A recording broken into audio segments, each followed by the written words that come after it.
All right, hello and welcome to Stampscapes Live, or maybe the replay if you're watching it that way.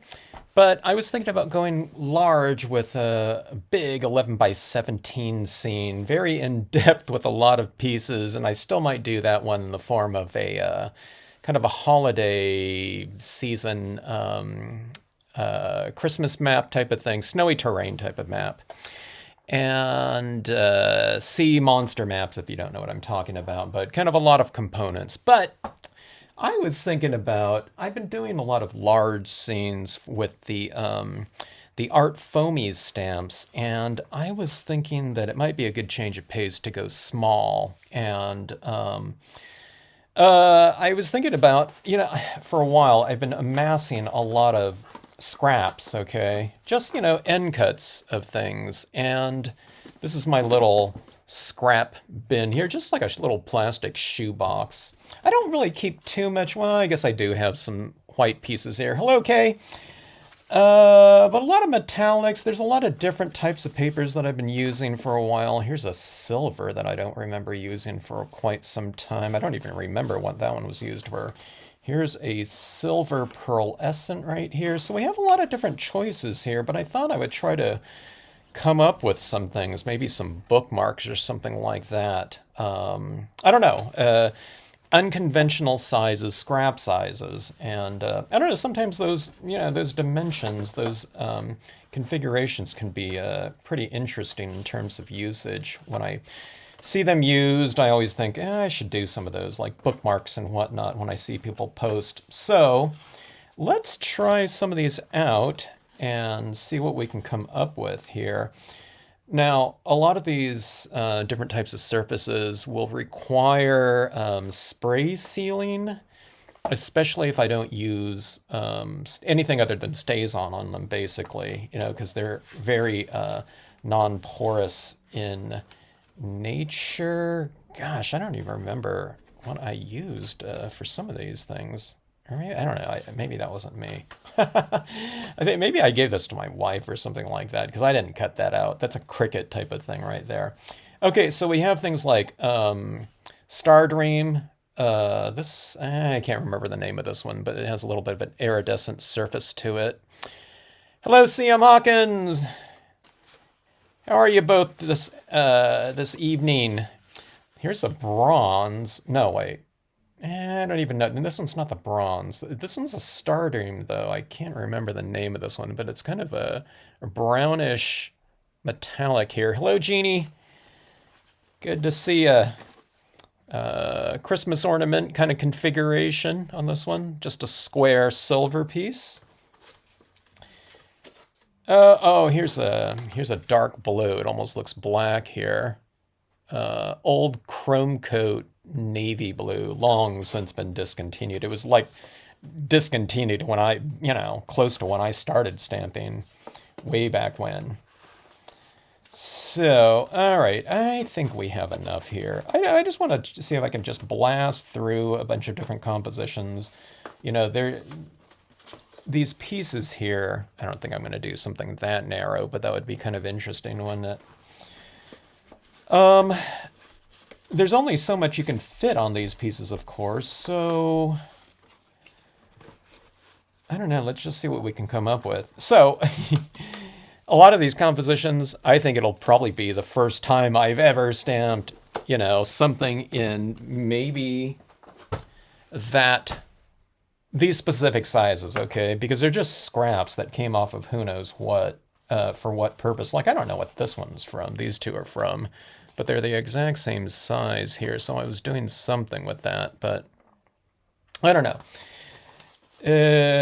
We'll see what I can come up with here. It would probably be better, if I was, I've been filling like a lot of international orders of late, so I haven't been doing like stamping every day, like with a bunch of different media, which probably would be a better idea to do a bunch of stuff like that first before going into this, but what the heck. Okay, so, and I haven't like stamped on gold foil. I don't remember when I did that last. I've been doing the things like the printable vinyls and such. Let me change the exposure here a little bit. I've been doing things like the printable vinyls, so I haven't been working on the completely non-porous surfaces for a little bit of time. Just because, I don't know, those were newer, so needed to experiment around a little bit, but we'll see how this goes. All right, so one of the things I really like doing on some of the gold pieces before, I'm trying to remember, but I used them with gold and a lot of white. I have stamped on these though before with black, and that would have been with black brilliance. But since then, I've been using a lot of the stays on black. So I might utilize the stays on black instead when it comes to the usage of the very non-porous types of surfaces like that, okay? Because anything other than this, I'll have to spray seal. Well, maybe that being said, maybe I should just use the black too, but if I can have something more affixed on here, I'm going to do that, I think. Just going with the stays on to have things a little bit less fragile before it gets sprayed. Okay, so that being said, let me try to keep these compositions a little bit simple, you know, not going with too many different ones here, because I have so many different sizes here, and I just want to try to attempt to blast through here. Every time I say quick, it ends up being something else because I get like really into some little detailed section of usage on this type of thing. But I don't know. We'll just see what happens here. Okay, so a piece of gold foil. Gold foils, these reflectives are kind of hard to photograph in video form here as well, so we'll see what we can do here. Like I said, I haven't done this for quite some time.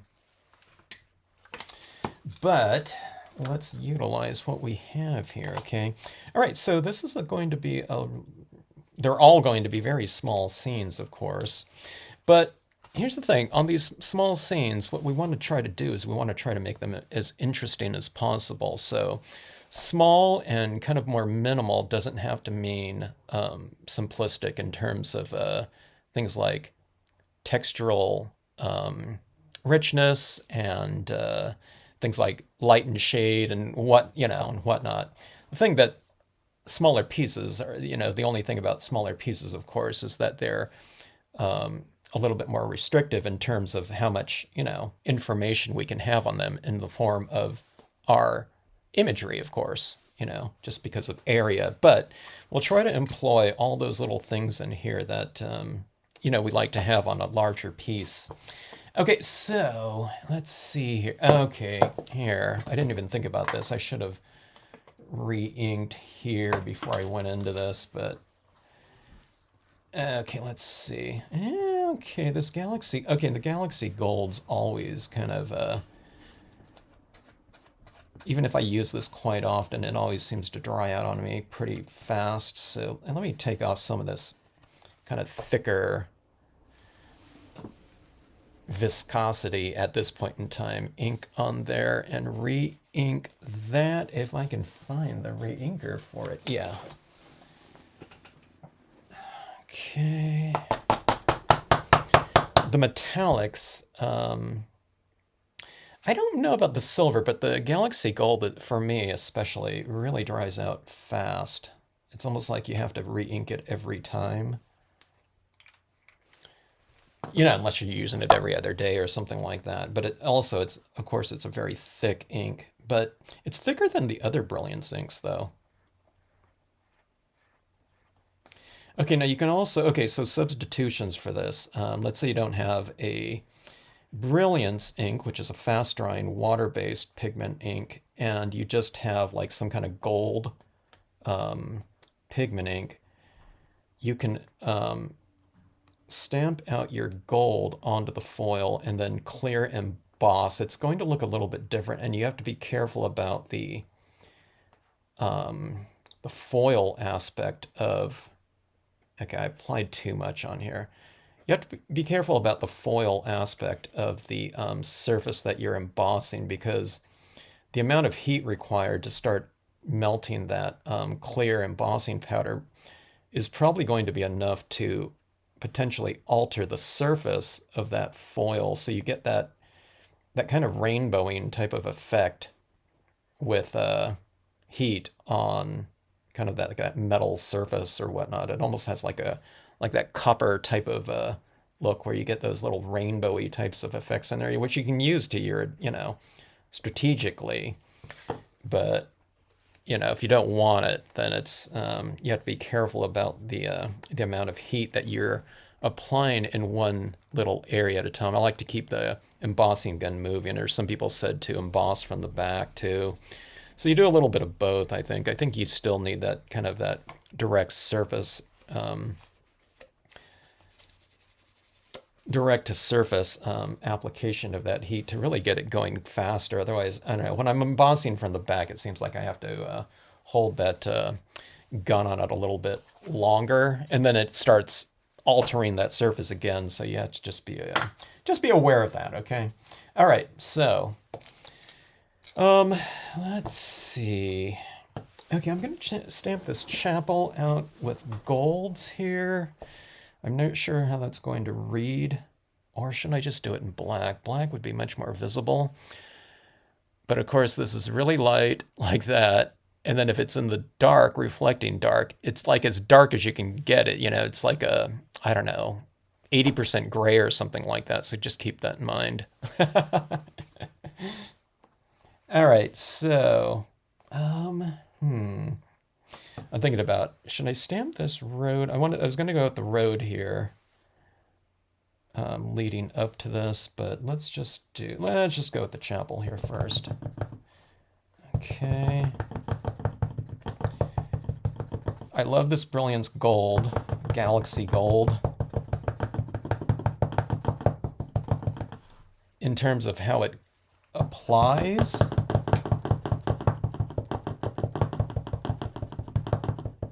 But getting it inked up right, and again, I don't do it too often because the viscosity is so thick. There we go. Okay.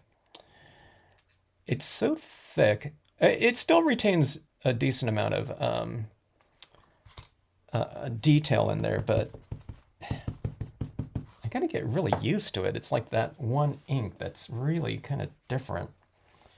Okay, so, let's keep this one really simple. I was thinking about putting some clouds just right now. I was thinking, in the background with some white, but let's just go really simplistic with this first. I don't know, I guess it's a card. It could be a bookmark or something like that, but all right, let's go fairly low with this one. Okay, I'm gonna go a little bit this way because the center of the chapel, it's a little bit offset. So when it comes to something like this, if I was working on a big piece of paper, it wouldn't matter, but I want to have this a little bit more as a lead in.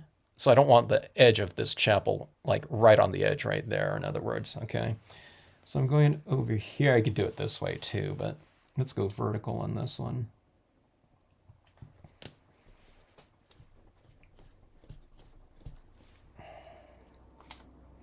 Okay, now one of the things is you have to be careful about, touching this because it's not going to dry very fast. I can heat set this though, and it'll dry to the touch, but I don't know, the metallic might be a little bit more firmly set than the white. I don't know. It seems to be, it feels like a different surface to me. I mean, a different viscosity than the white Brilliance, okay? And I guess it's just, it makes sense because it has that metallic fleck, fleck in it. All right, so that is that. All right, it looks kind of weird just as is, but we're going to layer this, so keep that in mind.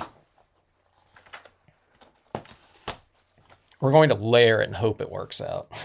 Like I said, I haven't done this for a while, but I'd always like this combination of mediums on here to use gold and silver or stuff like that. I don't know, it looks like some sort of, it looks kind of embossed, I guess, because you're doing it in gold. A lot of times you emboss in gold or something like that, but this one will just be inherently gold.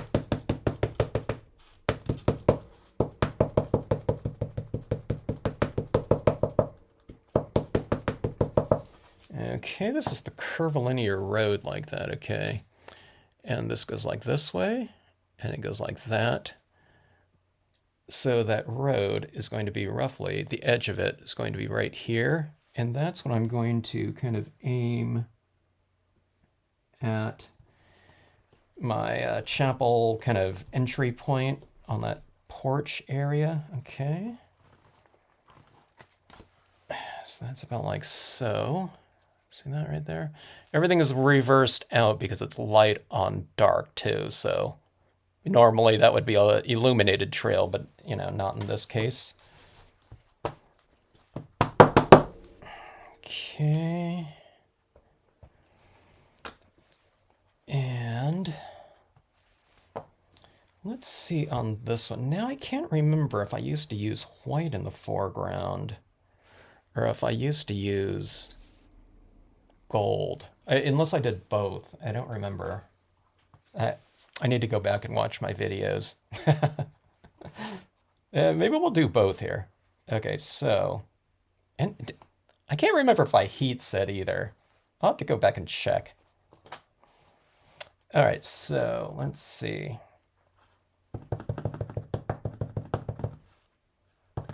Let's go with some gold and white.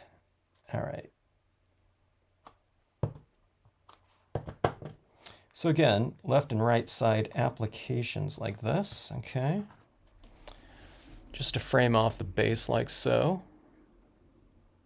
Okay.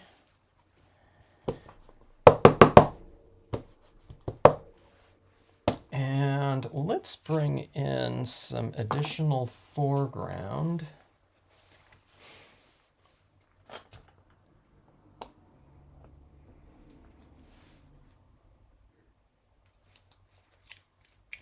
Up top, we have this whole area up top here that can be filled in.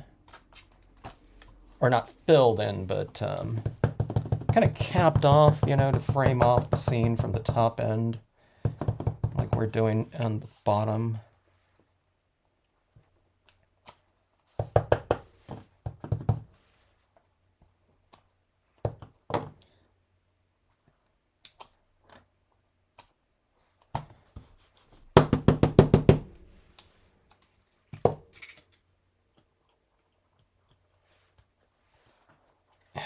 Okay, so that is the top and bottom framed off like so. I guess you can emboss this. I never really thought to do that. I didn't think it really needed it, but it does need to be spray. So I'm not going to be spray sealing here. It'll do it that at another time, but let's see that area in there. If this is going to be a bookmark, that bookmarks are really perfect for some sort of quote stamp. And let's see. I'm looking through some scenic sentiment stamps right now.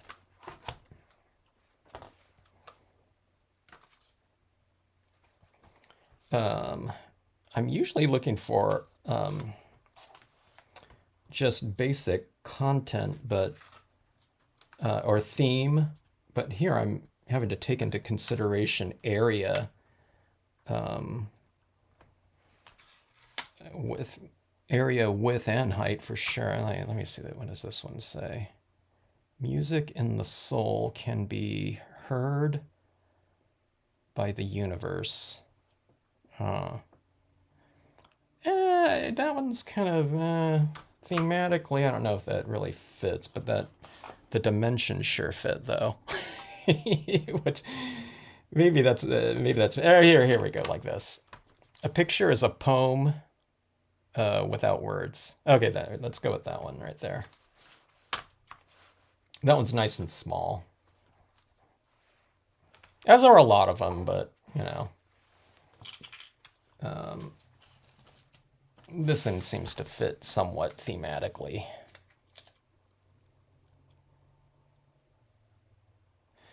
All right, so all right, now I want to give this like a dusting of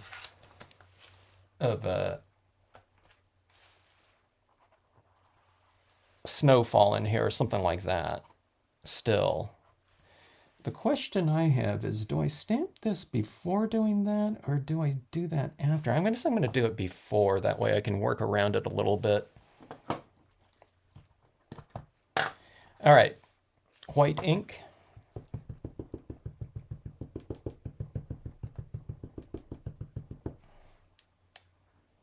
Uh-oh, I used my wrong pad here. Oh, here, let's see. Is this my scrap piece right here? Yeah, this is my scrap one. I used my incorrect pad. That was the pad that I always use for my cotton ball applications of Brilliance ink. Because it has a bunch of cotton fibers all over it that kind of get built up on there. Which I can scrape off, but I just want, I wanted to have just a dedicated impression white pad as well, so I got that one. All right, let's see. I think there's still some cotton down there, but oh well. Let's just stamp this out. All right, well, let's see, is that on there straight?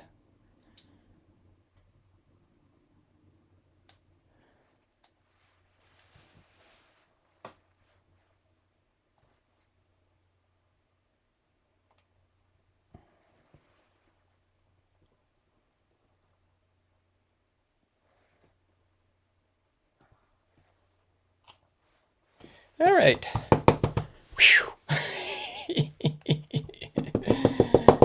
I'm always so glad when those things just don't come out completely skewed, like this.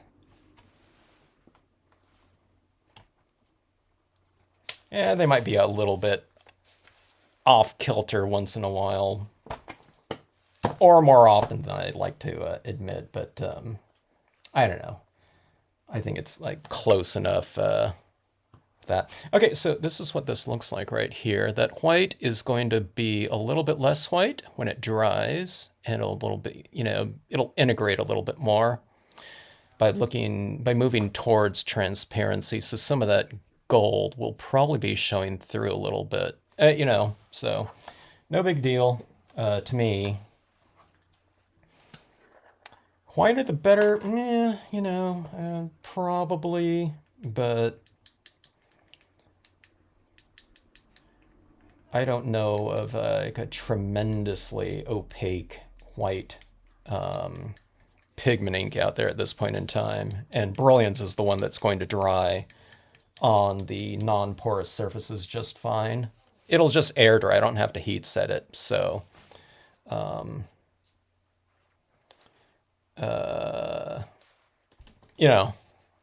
less work we have to do, the better, right? The less work we have to do to achieve kind of the desired results, the better, I should say. Okay, so Dr. Martin's Bleed Proof White. I always find this kind of splatter painting to be a dynamic addition to a lot of different scenes out there, okay? It doesn't have to be snowfall or stars in the sky or something like that. You can do it in a daytime scene too, and it looks just, dramatic. I don't know if dramatic's not the word, but I don't know, it brings kind of it adds an element of kind of movement and light and texture, a lot of different things, just in one easy application. Okay, so I'm going to generally stay a little bit away from my words, okay? I don't know if you can see that being applied there. Okay, there's one big flake that went right in, right amongst the words, but well. I'm getting a pretty good spray pattern on this mix right here. It must be the right consistency or something. But there's a good diversity in terms of size with this one. I might not have to go in with my white acrylic paint pen and add kind of larger flecks in there. Okay, so that's what that looks like.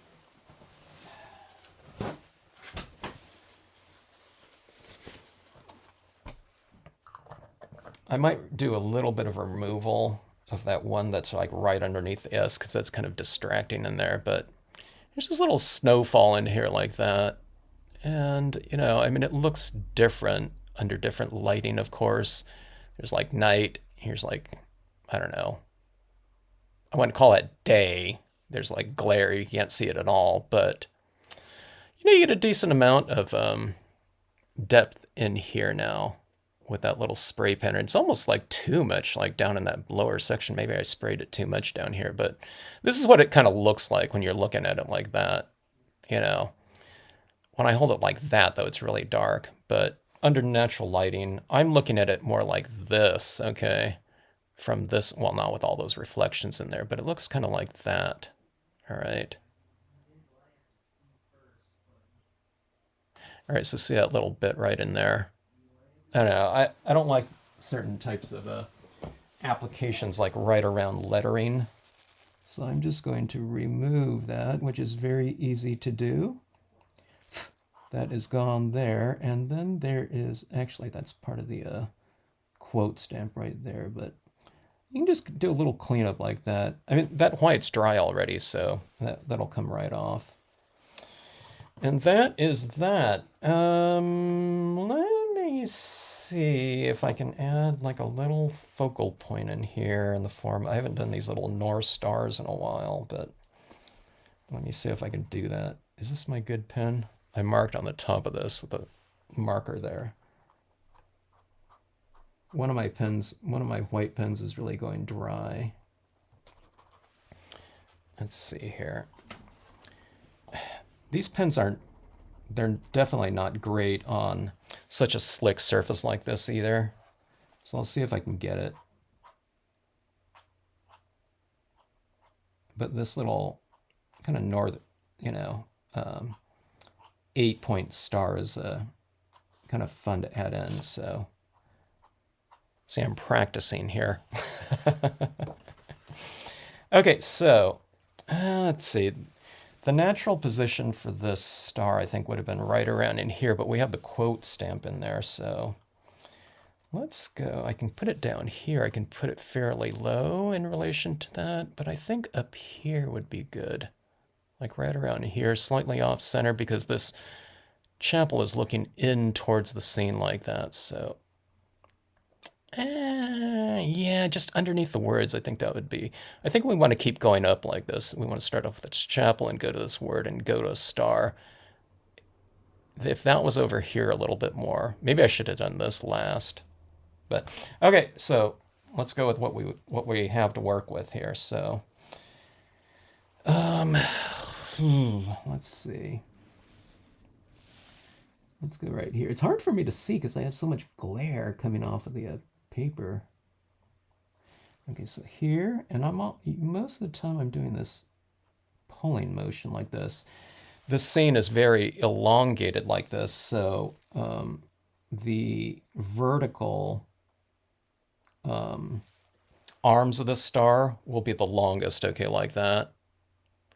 So if it was landscape, then you do the horizontal one a little bit longer, okay? So we're keeping in this elongated theme here. Okay, let me see the center of the star. I went pretty long on that one, so I'm going to change the center of the star point. We'll just go like that. I'm kind of dragging it out. You can go over the same line over and over again, okay? So that's the hard part right there. It's not super hard to do or anything like that, but you know, just you don't have to get it each one of those arms in one stroke, okay? You can do it in multiples. Just keep it a nice light touch, okay? All right. Looks like a nighttime scene now.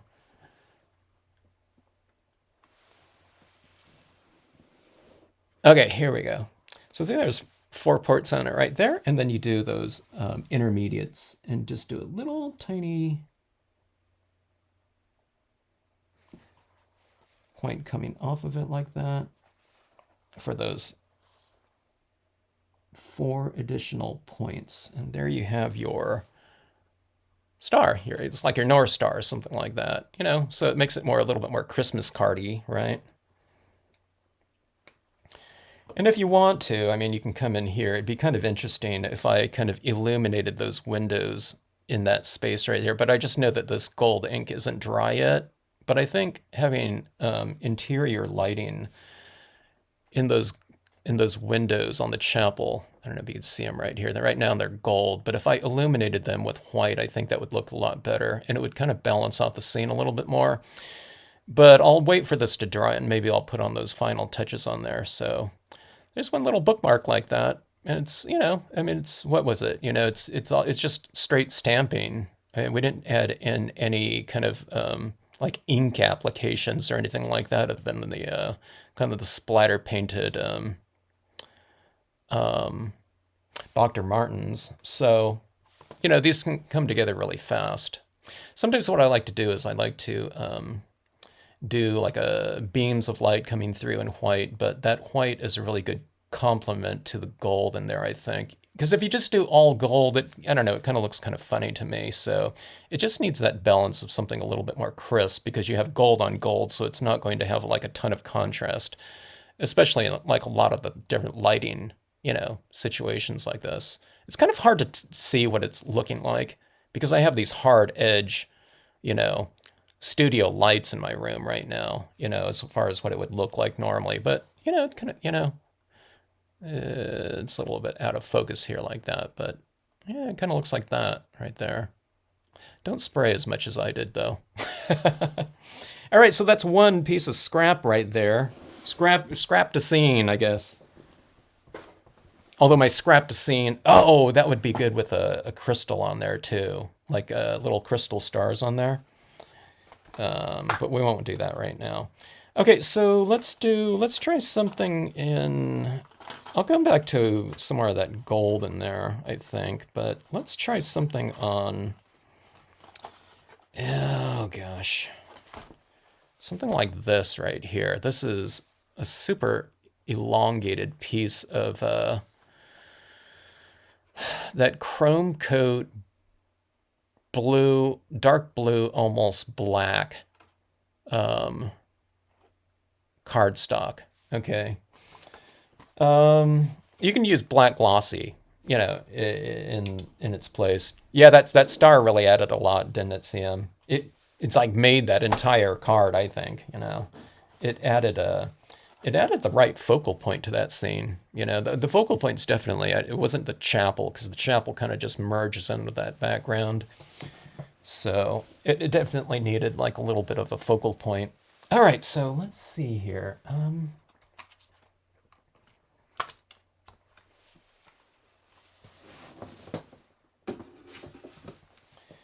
All right, let's go with, I haven't used this in a while.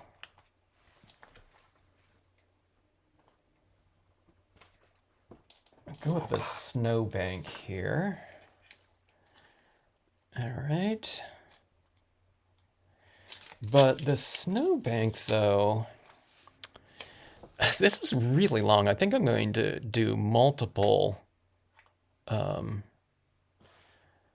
impressions of it just to build up the structuring on here a little bit more than just stamping it once down here. Although stamping it once would be okay too, now I think about it, as long as I have something above it. But I think it'll be more interesting to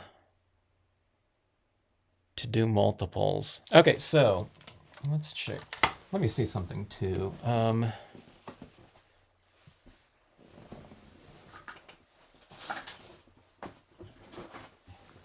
We'll need a focal point in here. Oh, here it is right here. That deer. Okay. So what's going through in my head right now is I'm kind of thinking, I'm wondering if I should lay down some of that gold cloudy types of effects in the background, or if I should just go straight impressions on this. I think I'm just going to go straight impressions on this too and see how this goes. Maybe I'll add a little bit of some cloudy textures up top. I think I'll do that. That sounds better to me. I'll have them coming from the top down as opposed to the bottom up. I mean, you can do both too, but it just depends on how many images you want to use in there. So, okay, so I'm trying to think to myself if I should add in this first to go with the clouds first. I guess it wouldn't matter. The reason why I'm kind of considering sequencing here is because this ink is kind of wet on here, you know, throughout the entire process of working on the cards. So I'm just trying to think of if there's a lot of ink in one area or something like this, or with one type of application, maybe I should do that last, or, you know, something like that. So I'm not putting my hand in it. You can see I'm already getting my fingers all kind of inky.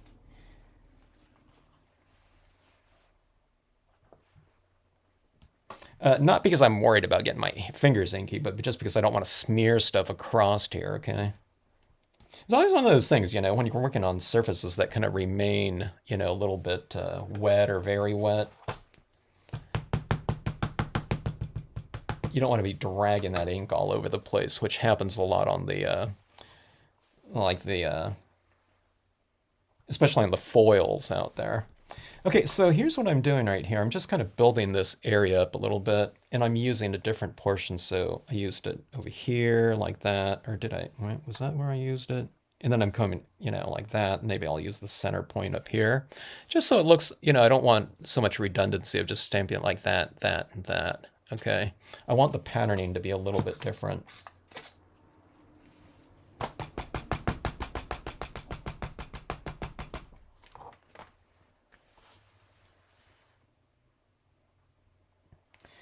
Maybe I won't go with that. It's kind of the rule of thirds like this right now. If I go like this, it's going to equally divide these areas right here. See what I mean? If I go with this again, it's like right in the center like this, like that. See that right there? It'd be right there. But this is kind of rule of thirds right here, where it's like that, that, and like that. See that? Okay. All right, so 2 impressions only.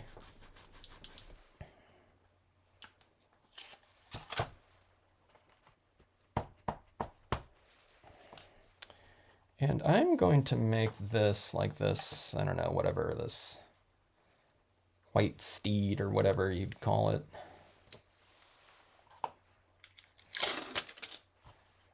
This.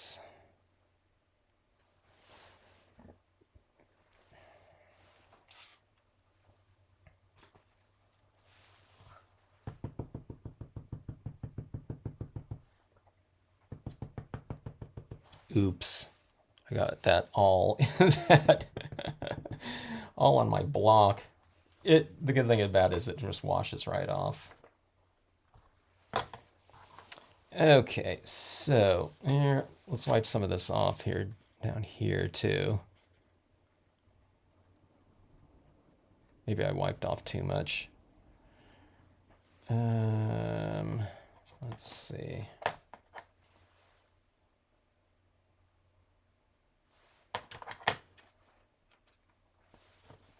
I'm just trying to wipe off a little bit of it just so it doesn't stamp out so distinctly. You know what I mean? Because if an animal is like standing in something like snow or water, you don't want to see like the, you know, right down to the bottom of their hoof right there. Okay.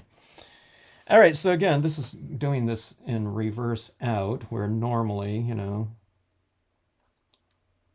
this would be black on lighter or something like that, dark on light instead of light on dark. So, you know, coming out a little bit different. I just put my finger right in there, so I got some of that. That's what I was talking about, kind of figuring out your sequencing. Okay, and why don't we go with some additional little brush in here. This is that little craggy little, I forget what we call it. Winter twigs, I think.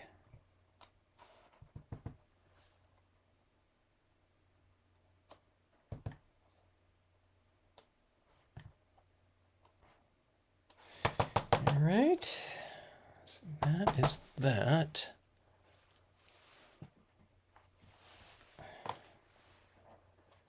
It's getting smudgy here. I'm getting like fingerprints all over this darker paper with my smudgy white inky fingers.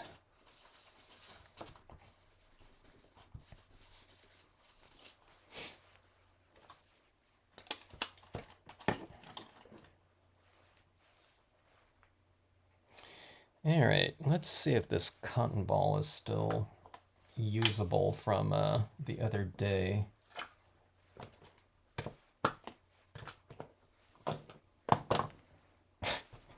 That gold pad is so messy.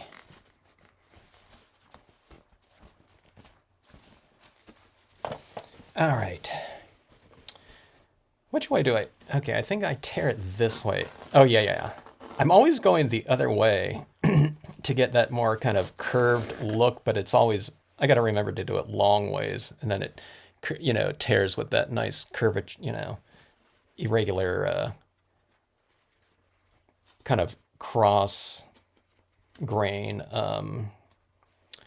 rip. At least on this brand of paper towels. I don't know if on every brand of paper towels.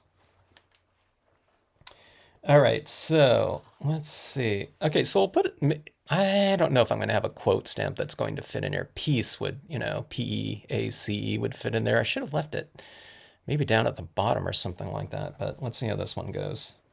Okay, so this will be some clouds in here. I was thinking about doing it a little bit irregular at a diagonal, but I think that the diagonal would look weird in this case, so we'll just keep it fairly straightforward. I'll kind of balance it off a little bit like this and this. Okay. We'll just see how it goes. It's such a small space. I'm not used to working in such a tight, a tiny width here. So... we're adding it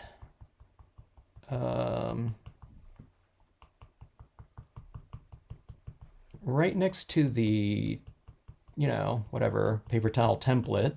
Okay. You're kind of half on and half off.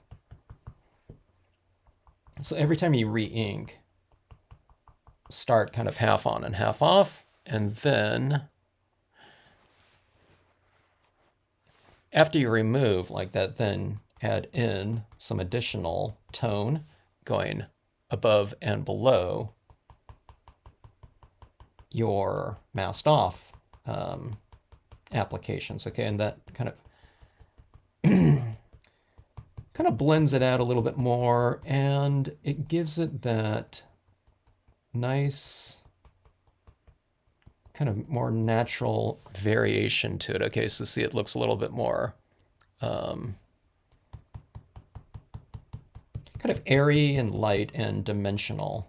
Okay, see that right there, adding a big glob of it there, but then you just kind of blend it out like this, okay? All right, so let's just keep moving it down. We'll build up our entire kind of cloud structure up here. Okay, now one of the things, I'm not quite sure, this is a glossy chrome coat, like a glossy cardstock, okay? But it's not the foil, so I'm thinking this white is probably drying on here a lot faster or more complete and adhering to the surface more than I thought it would. But I just remembered I'm not working on like a totally non-porous surfaces, or super non-porous like the gold. Okay, this one is porous. So I'm thinking that's probably going to dry in here just fine.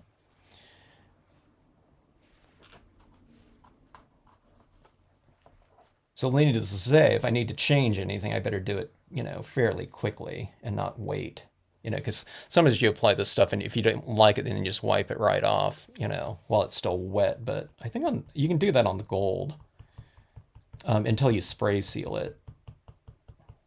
But on this, maybe not. I don't know. I don't know if I've done the reverse out on the dark before, like as the whole thing. I'm trying to remember. I can't even remember.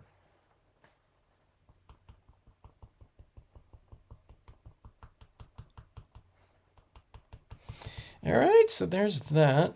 Remember, your white pigment inks will dry a little bit more transparent or move in that direction on the whatever transparency, translucency, opaque scale.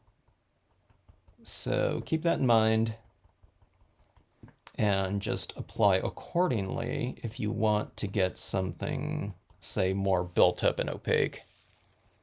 Then you'll just have to keep layering it on there. Allow it to dry a little bit and set up and see where it's at in terms of that opacity. So you get that kind of nice soft kind of look to that. It can use a little bit of crispness too, so I'll add some crisp little touches in there with the white pigment ink. But it's looking very out of balance now too, so I'll add some of this down below as well. I'm going back to my template here just to get some little sharper kind of billowy edges like that. Or billowy kind of rounded edges, I guess you could say. All right. On such a dark surface that I can tell it's like as I'm just sitting here, I can tell it's getting like darker and darker and darker. Like within, I don't know, like a couple minutes. So like I said, just keep that in mind, it will do that, and you'll just have to add, more accordingly. Okay, so let's see here if this is still wet or not. Okay, that's still wet down there. Okay, now this one I can heat set though. I almost forgot about that too because it's not foil. So, I was just using my non-cotton ball brilliance, with my cotton ball here. I forgot about that. Hello, Froggy Fresh, you have donuts. That sounds good.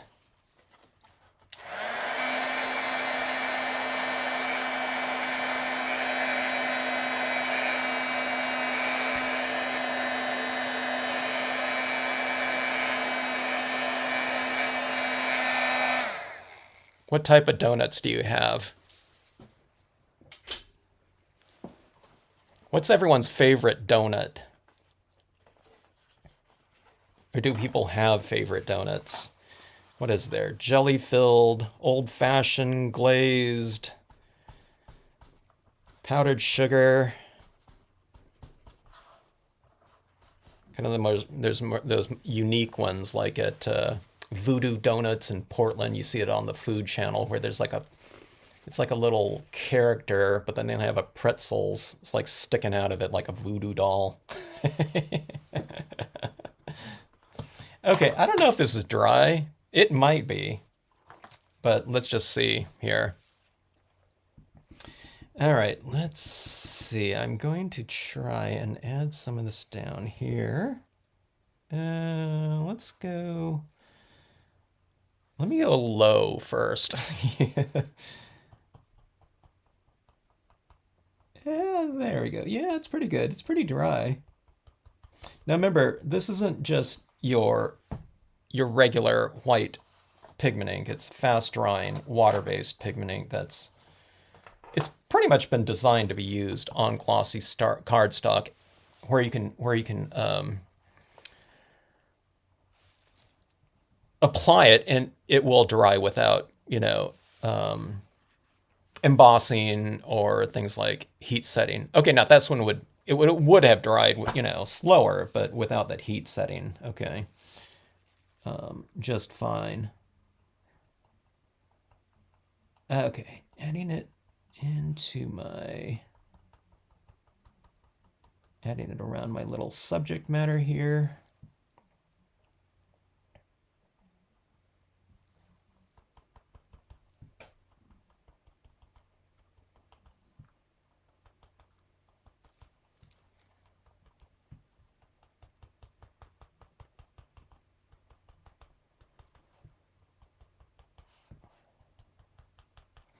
I wish I can go on here with some white colored pencils, but it's just, this white ink isn't going to, is not, I don't think it's going to adhere on this cardstock, glossy cardstock as much as it would on the printable vinyls, because I was just thinking maybe it would take the colored pencils on the top of the brilliance, but I don't think this brilliance is really quite as adhered as it is on that emulsion coated style of printable vinyl. The glossy cardstocks are a clay-coated surface, where the printable vinyls, the printable inkjet printer types of papers, photo papers have an emulsion coating on them, so they react differently with different types of mediums applied, adhered to the surfaces of them, so keep that in mind.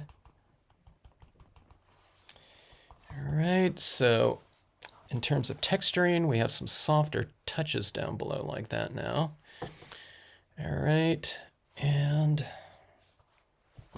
let me see if I have any quotes at all that are really elongated. I just don't know if I do. Words, yeah, but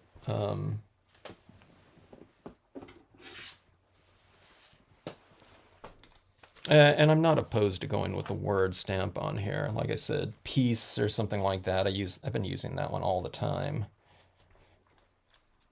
I need one that says snow or clouds. Nah, the clouds wouldn't go well. Yeah, we can do. We can put like a full moon in here too. Huh. That might be kind of interesting to put a full moon in there.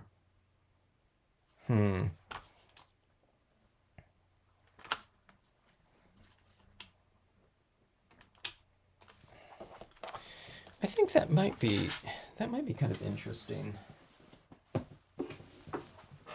I was still looking for a word, but that thought of putting a moon in here is kind of intriguing. So if I put a moon right here, I can put some additional clouds right above this deer here, and I can illuminate those clouds up there with the moon and have a little bit of illumination. And then we could probably put a little bit of illumination down here in the snow too. I think that would be better than the choice of the word right up here, unless we did the word and the moon, but I think one or the other. So, I needed like an intermediate size moon though. I can go with this. I was just going to do a hole punch cutout for my moon, but I don't have the right size for that, so I think I'm going to go with one of my images here, like maybe Eerie Moon right here. Let's see, Eerie Moon, like that, or this one's smaller. It's Glowing Orb. All right, I'm just going to go with Glowing Orb. It's a little bit larger than a hole punch. Okay, you can see that. Here's the size next to my thumb, but I don't know. You don't know what size my thumb is.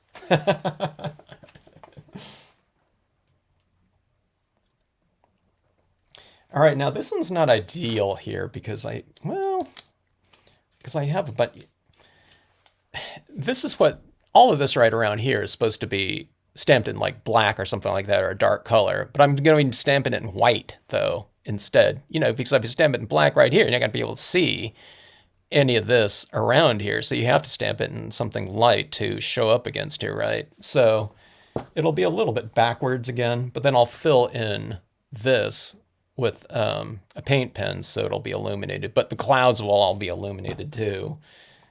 So my shading kind of design work on here is going to be a little bit off, or like opposite.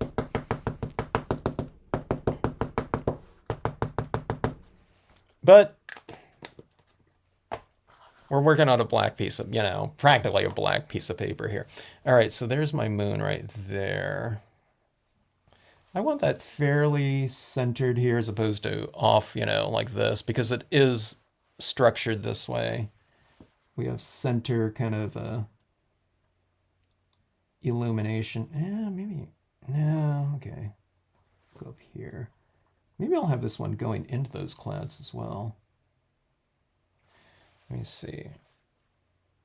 Rule of thirds. Third. Yeah, I think up here.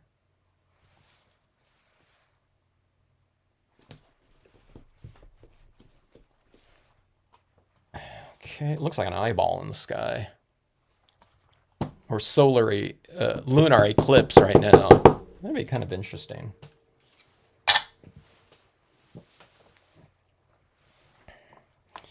All right. I should allow that to dry a little bit, but let's just fill it in so you can see what's going to happen here instead. Actually, that doesn't look too bad without any clouds underneath it. Huh. Okay, well, we'll add some clouds, though. All right.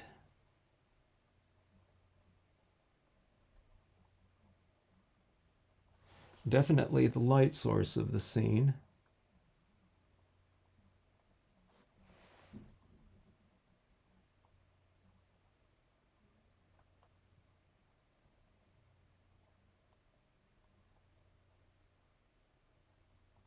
How did it go with that donut survey?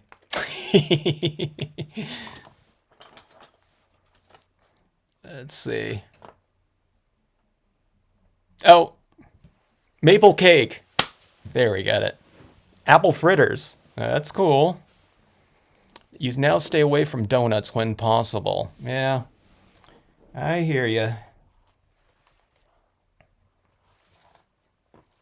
I don't get them too often. We used to get them a little bit more often when my kid was younger, especially when he had his friends over. I learned to get donut holes, though, you know,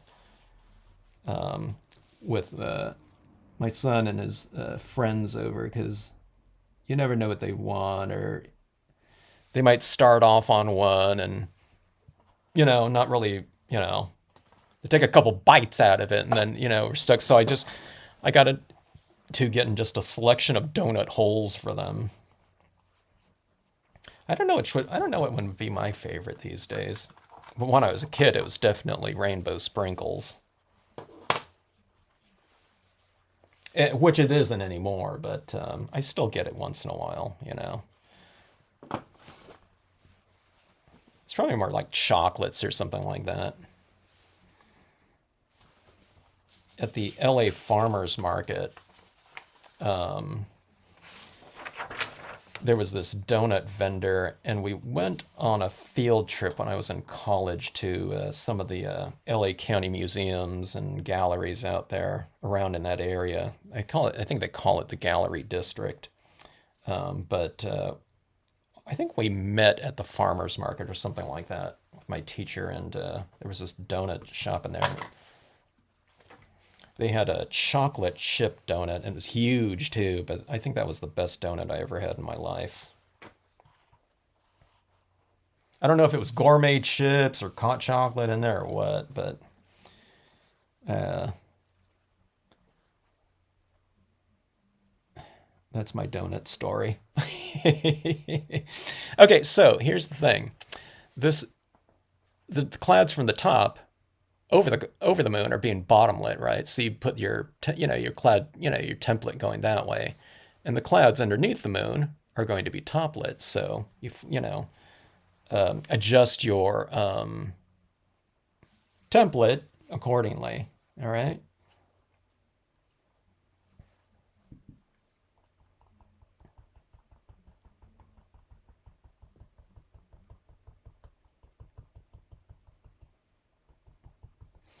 All right. So see that? You have those clouds. Oh, that looks pretty cool.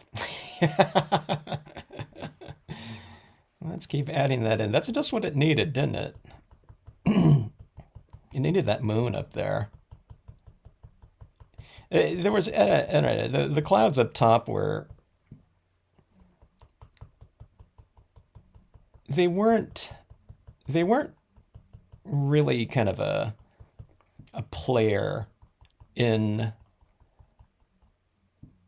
kind of the visual I don't know, whatever, attention getting points of this scene. So it needed something up there, I think, now that I look at it. Now, I thought that the, a word stamp would do it, but, because words, anytime there's lettering or something like that or a word, everyone, our nature is, to read it, of course. So it naturally pulls up that way. But this one's using, an image to do that, which, isn't, I wouldn't call words cheating or anything like that, but, they're a lot easier to get someone's attention from.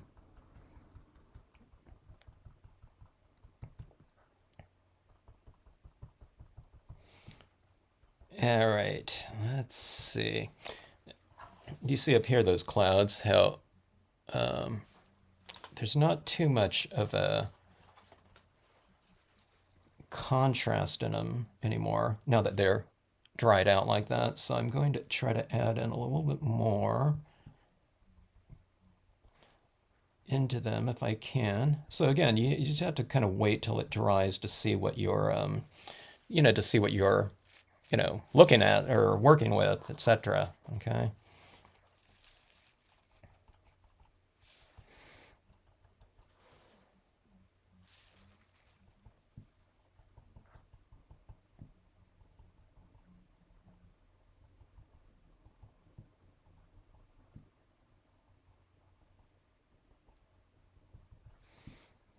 All right, getting a little bit moodier in there. Now, what we're going to do is we will go in. Now, that moon is just too crisp, okay? So the moon is super crisp, and that surrounding area in there with the clouds is really, kind of atmospheric and kind of moody. So we're going to add in that same type of light around the moon. Okay, so here's the thing. You either make the clouds a little bit brighter to match that, or lighter to match that lightness. Or you can add the white paint pen in here, which I'll do too. But what I was getting at here, see this crisp kind of moon in here. You had to bring these a little bit more crisp in here with that sharp light like that. Or you make the moon kind of a little bit more textured like the clouds that are reflecting that light. Okay, so let's do that. We're going to do a little bit of both in here. Okay, so we'll get some ink on here. We'll blot it off. Smash the tip down. If you want a really soft application of it, then use a soft applicator, okay? So the cotton ball, you kind of have to work it a little bit, loosen up some of the fibers, okay? Get some of that ink pushed in there as well, okay? You can test it out too if you want to, and see how much ink is on there, kind of what type of texture you'll be applying at what kind of impression strength. Every time you dab this, you're kind of making an impression of that tip right there. So get what you want, on a little piece of scratch paper like this, and then apply it into your scene. Now remember that white from my impression might still be a little bit wet, so I don't mind if it kind of blurs out a little bit, but because it's supposed to look kind of like hazy anyway, but kind of be careful about that. Yeah, the white was pretty crisp in there. I don't know if you can see that there's like these tiny little dots in there. So anyways, that's that little glow that I'm going for right here. Okay, now while I still have this Q-tip out and I'm working with this, now let's kind of direct some of the lighting on some of these clouds in here, okay? So I'm just going to reiterate this as the light source and make the areas here a little bit lighter. Now remember, this is going to dry a little bit darker and duller. Maybe that's a little bit too much though. I'll blend that around with, I just switched sides to my dry side, so I'm just kind of spreading that out a little bit. See this right here? You kind of make these little tops of these clouds a little bit lighter, or certain areas of them.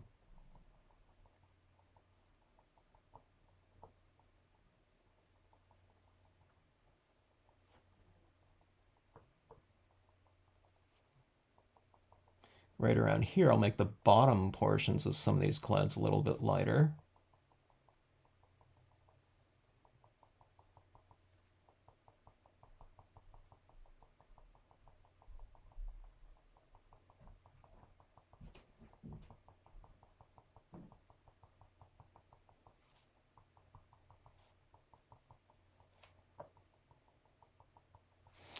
All right. That's a little bit too much right there, but I think that's going to dry kind of like I said, a little bit darker as it dries. It gets more transparent. Let me blend it out just inherently anyway, just in case it doesn't get too much darker.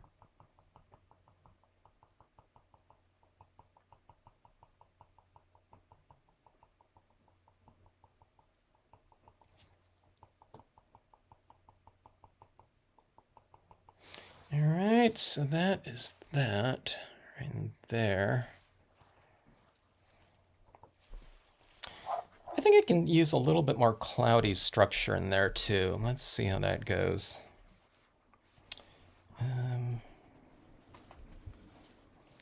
Now let's go down here and let's make this one a lot more kind of transparent,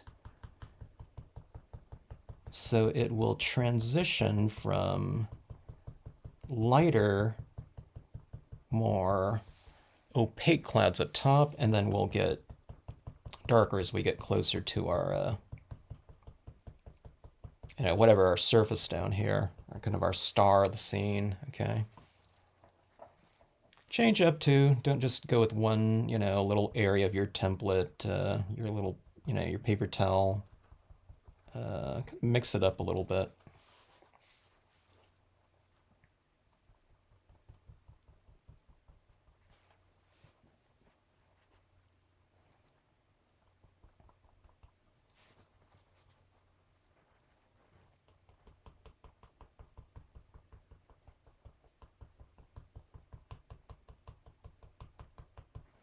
Okay, I think this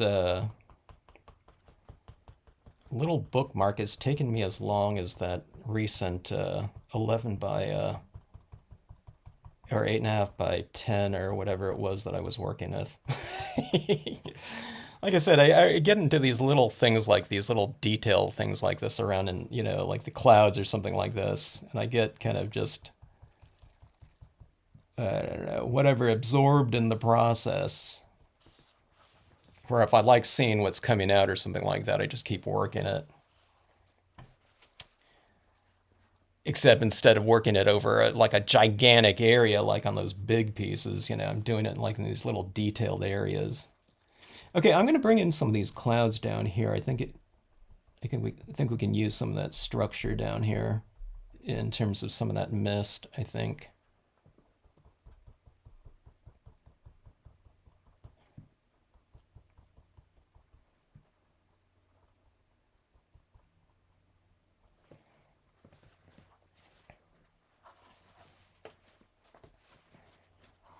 Let's bring some of this down here too. How about this? We usually don't think about putting clouds into our landscape, but it's kind of becoming like a little bit of a cloudy theme on here.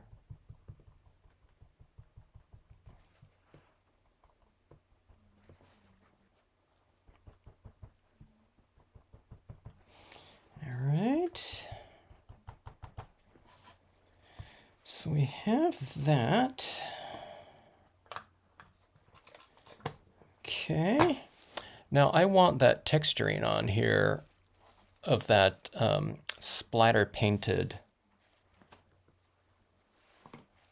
Dr. Martens. I just put my finger in right there and it removed that. So I don't know, I guess I do need to spray. I thought this was going to adhere a little bit more firmly than the foil, but I think it's still wiping off pretty easily on here. So definitely a spray seal again, which I figured it would need. I just didn't know how much it would need on here.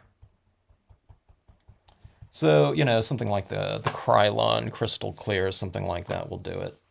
I've been using the UV, Krylon UV resistant spray sealant lately. I think the last 2 cans I've bought are the UV. Just, I figured you might as well just get that UV protection. You know, the prices are roughly the same. It's not like the UV spray is like, you know, $10 more or anything like that. All right, so let's get some of this texturing on here. I'll try not to go like overboard with it. This one's going to stand out even more than the gold, just because of the contrast is just so much more extreme with this really dark paper.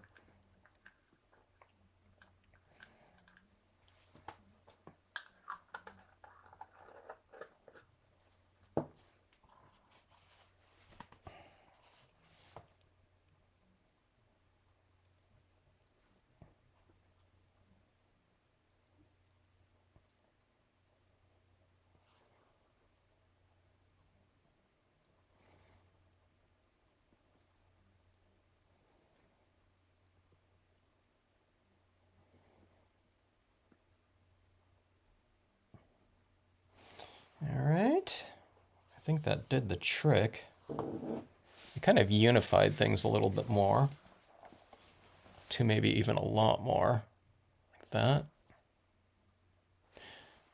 Maybe I need a little bit more right there too, huh? Or maybe we can put the North Star there. I'm just kidding. I gotta do a moon and a North Star. I guess you could, but would be a little bit much. Okay, so that's going to represent some snowfall in here. See that right there?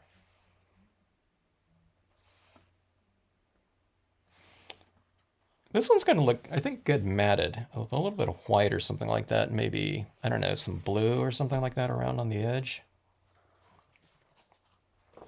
All right, paint pen.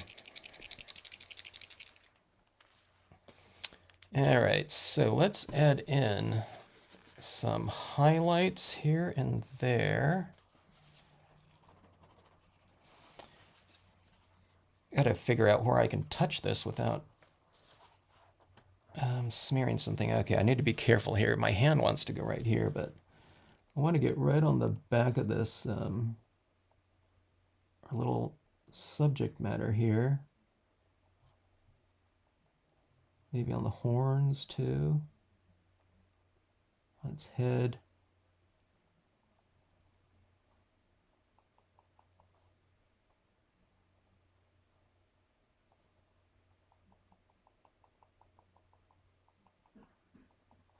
All right, so see that right there? A little bit of extra highlighting on that deer.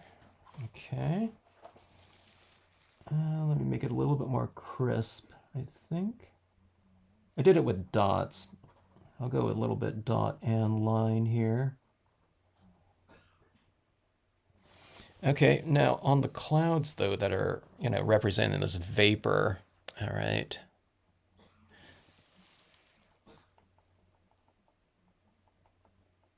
We'll go with just a few dots on the top surfaces of some of those little billowy areas.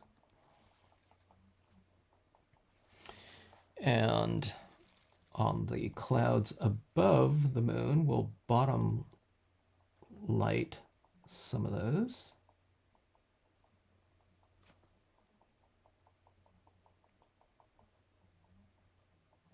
And that gives our clouds a little bit more, to maybe a lot more dimension, and certainly contrast up there as well. All right, so see that right there? All right, let's see. Let's get some of this reflective type of nature down in this lower section as well. We'll have some of these objects down below also reflecting that same light, or I don't know, whatever light intensity I may be.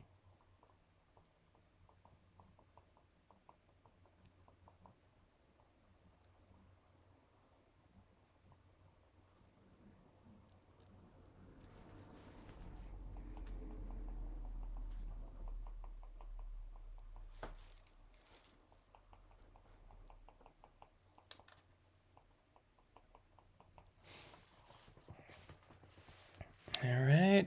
See a little bit of this little shimmer down here. And then you just kind of place little dots on the top surfaces of things, or on these little branches too. You can put some on the branches. It's a little bit more distinct if it's like a taller tree, but these ones will work too. I can put it like a little line on the side of these little branches that are facing the moon. So right side little branches and twigs get the left side illumination, and it's kind of hard to see on that small little object, but like that. Watch your pens. They can dig up some of that media that's already been applied and kind of clog your tip, then just kind of scribble it out of there, and it should just come out just fine.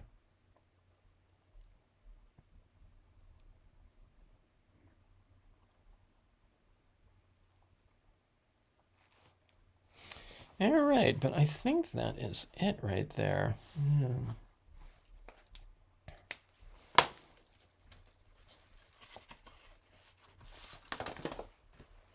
I'll show you what this one could potentially look like if I mat it. I wouldn't mat it on something this big, but let's just see what this looks like. If we put a little bit of a mat like that. This is the same color, you know, that I used around there, but something like that for a little bookmark. I would go with a much thinner thing like this, if I can hold this. I got to be careful because where I put my finger in, it could remove that cloudy ink right there. So anyways, super long piece right here. That might be the, I don't know, the most kind of elongated piece I've ever stamped. It's usually a little bit wider or something like that. So, again, little crystals or something like that would kind of be cool. Wink of Stella pen, you know, down, oh, like a little shimmer down here with the Wink of Stella iridescent kind of paper down here. But that would be after you spray seal this, okay? And then go over it. I think a little shimmer on this would definitely be kind of the way to go. Even maybe adding a little bit into some of those clouds. And that little reflective area would be kind of cool. So keep that in mind. And also when I spray seal this too, kind of like going over like white pastels or light pastels, you know, a lot of this disappears. So this is going to be a little bit darker, which I think I'd like in here too, but I think I'll embellish this with a little bit more. So anyway, that is a dark piece right there. Okay, that thing took like forever. I was going to like blast through a bunch of these scrap pieces here. But like I said, I don't know what's going to come with these, come of these pieces, you know, as I'm doing them. So, and if the spirit hits, you might as well just go for it. Thanks, Karen. Okay, so this is a piece of the Stardream iridescent style of paper. All right. So this paper, it accepts ink to a degree. Okay, I can't stamp out a piece of I can't stamp out something in a dye-based ink and have it look like really black, okay? Because it's just not adhering on here. Okay, so what I'm getting at right here is you can use that to your advantage, and you can come into these pieces with a little bit of a different technique or whatever. Because that ink's not adhering on here very quickly, you can really kind of spread it around and get this real gestural type of look on this paper. So, let's see here. I always go horizontal on this one. I was thinking about going vertical on this one and maybe going for some sort of a, I don't know. I do love that wind though, moving through here on some of these pieces. Let's do that. I haven't done that for a while, so I want to do that. Okay, so this is a really easy type of card here. Yeah, let's do this. So it'll be a row of trees in here amongst the wind, okay? So again, papers where you can't, where inks just don't adhere very easily, take advantage of it and go for these kind of more gestural types of movements on there and just use it accordingly, okay? So, Karen, do you mean this color right here? I really love this color right here. And I had some of this paper for a long time, but I ran out of it for a while. I didn't really look for it again because I had all these other papers that I could use. But it was like, when I saw it, when I was ordering some papers online, I thought, I'm going to get that one again. I kind of missed this one. But yeah, and I don't know if you can see it, but it has that, I mean, I guess you can tell here. Here's just some matte, copy paper right here. And here's that kind of more pearlescent blue like that. Okay, so just some black dye-based ink. Use whatever brand you want. It's time for the long skinny strips, CM Hawkins. They're fun. I don't know. Like I said, I always loved like bookmarks. People are doing. Deanna's always adding bookmarks up on Facebook. Deanna Tubb, and I always love those. And there's been some other people that just added some bookmarks too, and I got to get to that. And it's like, I'm going to get to, I've been wanting to do like a scrap bin type of video.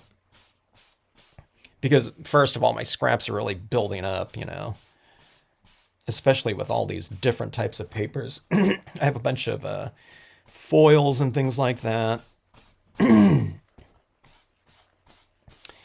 Okay, so adding this on, do you see what? I mean, this is just straight black ink on here. So it just doesn't adhere very easily, okay? It does apply, so when I get it down like that, I can spread it around too, okay, and even it out a little bit. Like that. So you can get all these different types of effects in here.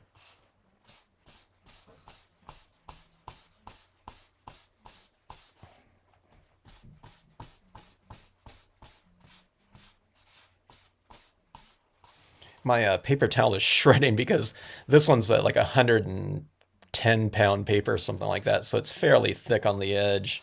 So maybe I should be going like this instead. I don't know.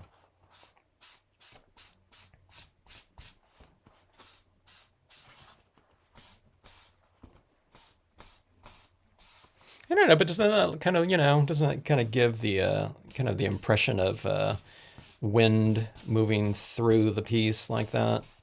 And see how kind of real feathered you can get, from doing this on here. And again, it's because that paper, what would be a weakness in terms of application of media on here, in terms of it, accepting a decent amount of it. Like again, you just use it strategically, to your benefit. So for something like this, it's really perfect for that.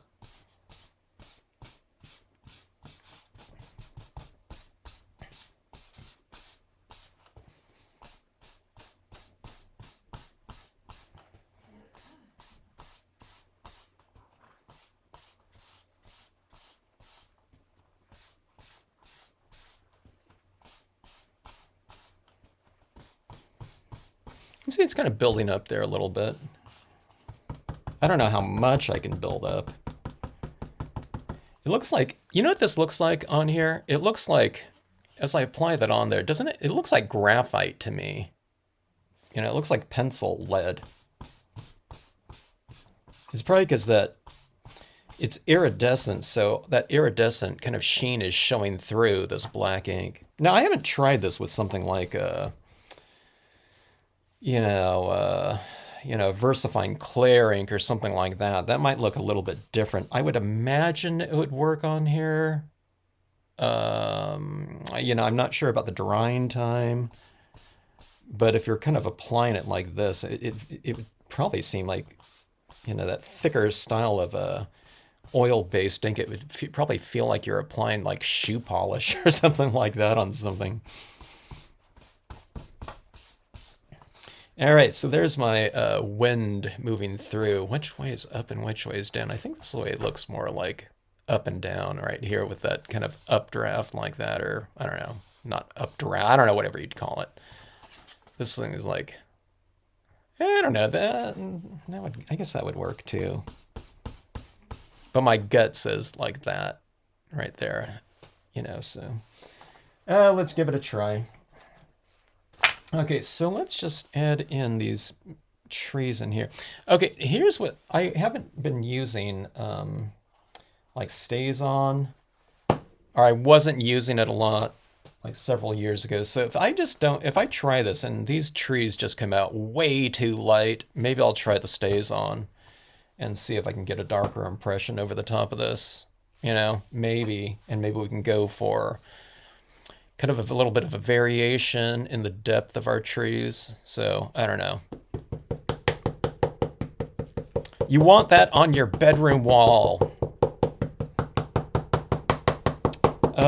You ought to do that, Karen. You get that. Go to like Sherwin-Williams and get the Stardream, yeah, eggshell paint, and do that. You know, you go with a much bigger, like a whole t-shirt rag and go like that on your wall. I'm just kidding. There might be some iridescent paints out there. There probably are though, huh? Or have them do a color match, you know, take the piece of paper in there and have them come out with a color and then have, you know, add a mica into it or something like that. Would that be cool? Are there iridescent interior paints? It seems like there should be, huh? You get a super like reflective quality coming off of there. Or we'll go to whoever makes Stardream. Tell them to come up with their own line of paints.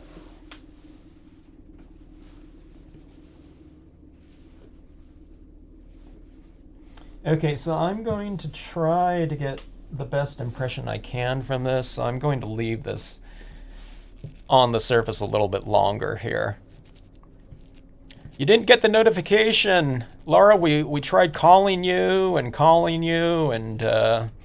emailed and text. We called your neighbor to go and, you know, get you on, but we just had to start.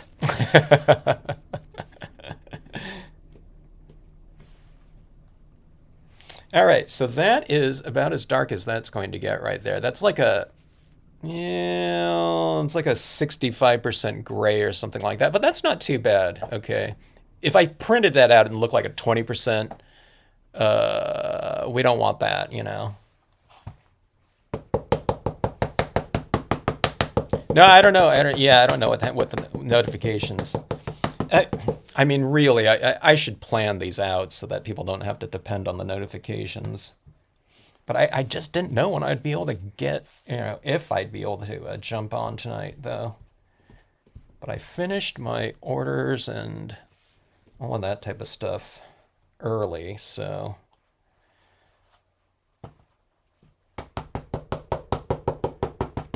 All right, but see these trees, you know, look at that, you know, isn't that fun stuff? I mean, it has a different look to it, you know, when you have these. It's like they're in the fog or something like that. And it seems to kind of that lighter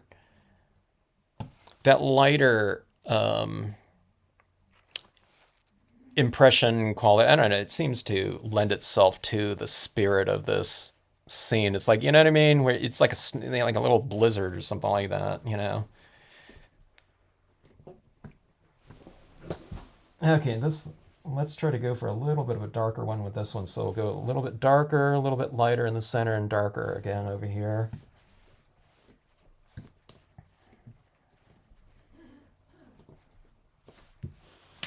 I'm debating on whether or not to use the StaysOn. I don't feel like cleaning after this, everything up completely after this video, though, so I'm not sure if I'll use the StaysOn.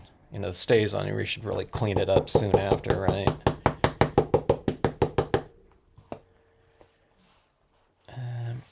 I wonder if I should have all these trees just kind of more centered. I usually have them going off the edge like that. This is looking I kind of like this like this. I think, all right, let's see, I already colored these ones right here, but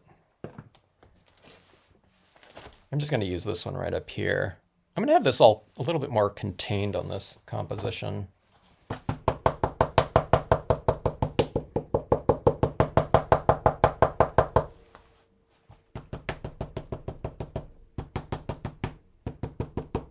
I could probably get a little bit of a darker impression if I re-ink this black too. Let me see that.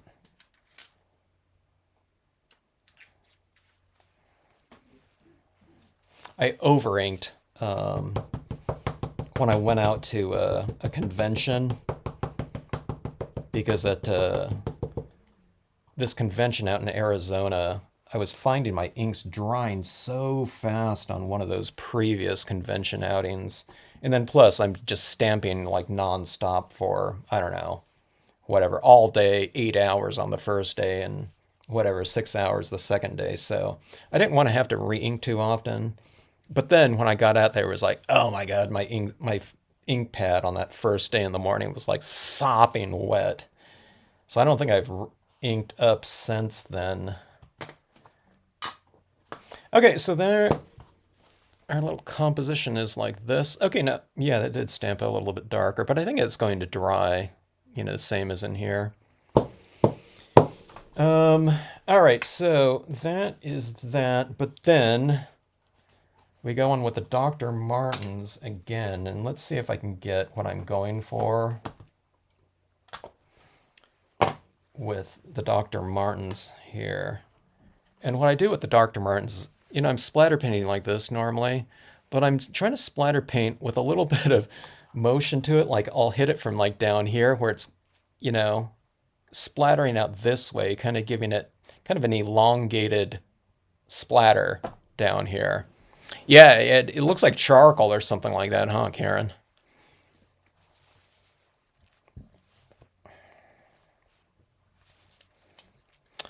Let's see.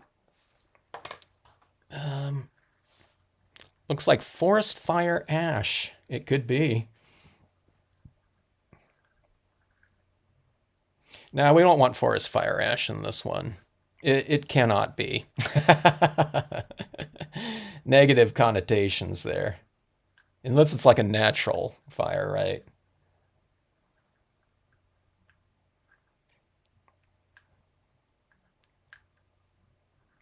Okay, so I have a decent amount on here this time because I'm going for this kind of splattering in kind of the directional splattering, I guess.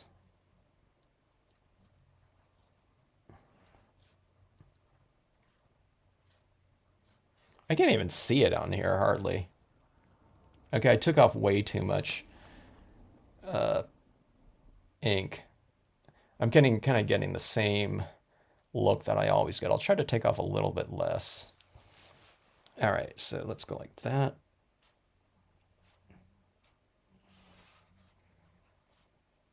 Oh, I don't know. Okay, there we go. I was being a little chicken, you know, by not kind of just really kind of plastering it in there. But on this one, you know, there's not a lot of contrast in there, so I don't know if you can see that right there, but there is quite a bit of that white in here. I didn't get that kind of like elongated splatter though. I don't know. I'd probably have to thin it out a little bit more. I don't go for the elongated splatter very often, so I'm like not practiced at it. Okay, but here's the thing on this. What I like to do on here, on the Stardream now, and especially because there's not a lot of contrast between these trees and the background. Okay, this is where I add in a lot of the hand applied Dr. Martens paint, okay? So you can go pretty liberal with it. It looks weird in one area, but you just keep applying it here and there. Or, well, not here and there. Here and there, not here and there, everywhere. Who can name that song? That artist, here, there, everywhere.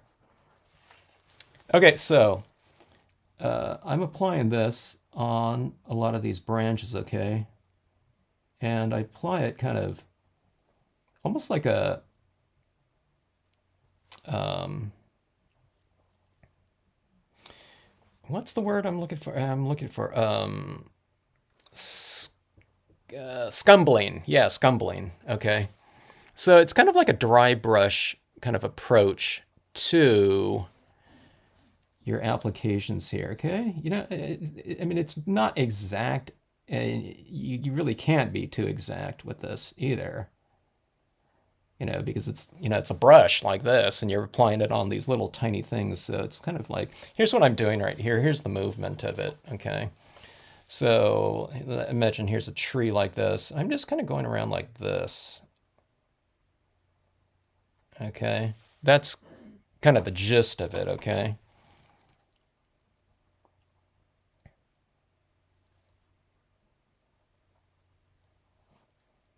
I'm not applying it to that one yet because that one's still wet. Okay.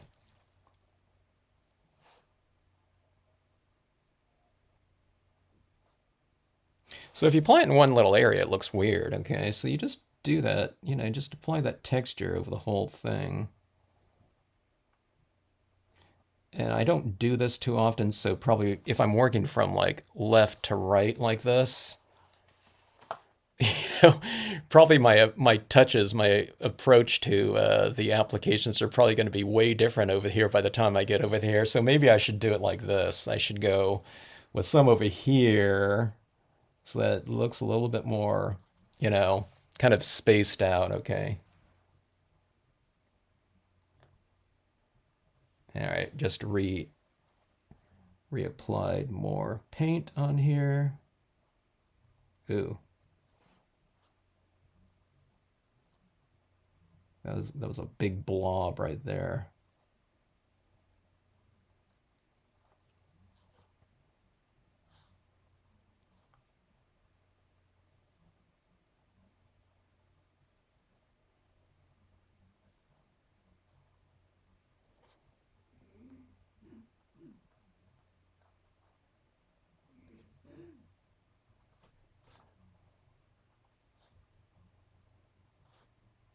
I guess you can apply your brush strokes in kind of the same direction too, and that would reiterate um, your wind direction, but I didn't do that. So it's a little bit too late for this. I don't know, maybe not. Maybe you can still do some like wisps like this, you know, like here's this kind of lighter area right here, and I can just like go like that.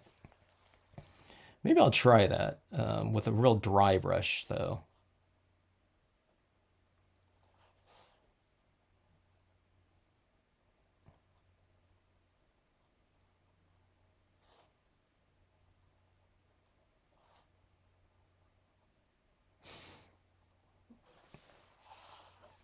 So, anyways, this area right here got real blobby right there.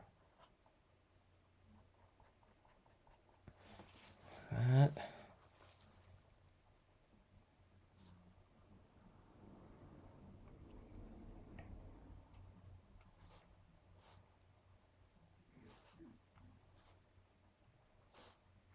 All right, making my way back this way.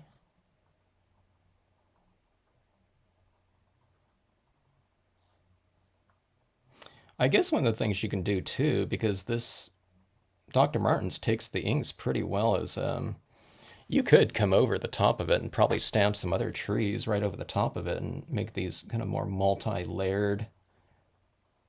I haven't done something where I've stamped a tree in white in the background. I don't know, I don't know if it would look like a distant tree, kind of in the spirit of the kind of the color scheme or not, or if it would, you know, I don't know, maybe it doesn't appear at all. Maybe it doesn't, you know, kind of harmonize with the rest of it. I'm not quite sure. But it seems like it'd be interesting now that I look at this. Okay.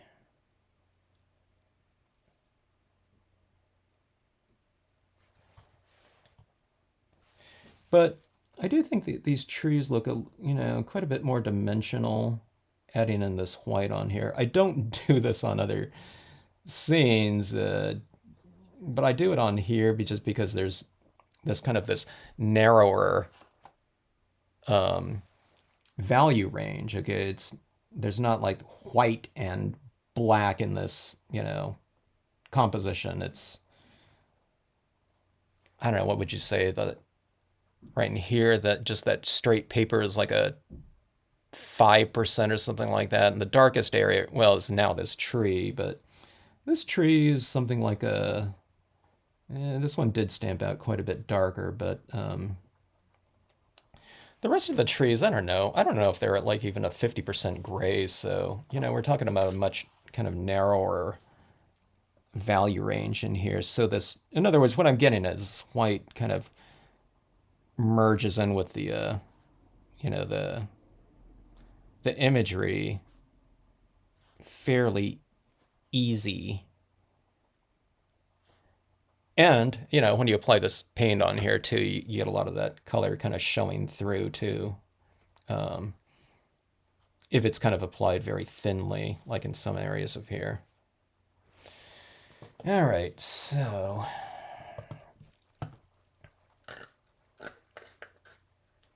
I guess you can use your white paint pen too. The white paint pen, I'd be a little bit concerned. Let me see if I can do that though. Yeah, I'm concerned about taking up some of this white splatter painting up into my pen here, so I'm not going to do that too much, but it was transferring onto there, not too, bad. Okay, so now that I have that down there like that, I think that what I'm going to do is I'm going to come back into this a little bit and add in some extra tones, okay? Sometimes I go a little bit too overboard with certain types of applications of inks or something like that, so I just go back in and... Why is that so dark like that? And blend it in like this, okay? All right. Oh, it's because I just re-inked that black. I forgot about that. It's like, what the heck?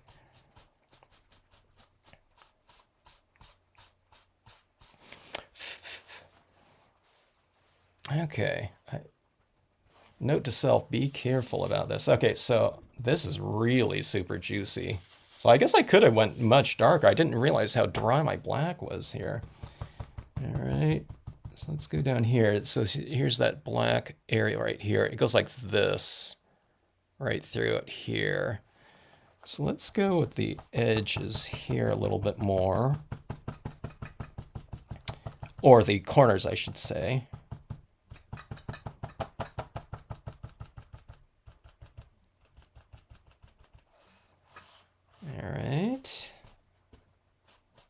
I am losing some of my splatter painting up there, but we can re-splatter or just leave it as is. I didn't really see the splatter too much on here. It's very subtle. All right, but let's go like this here.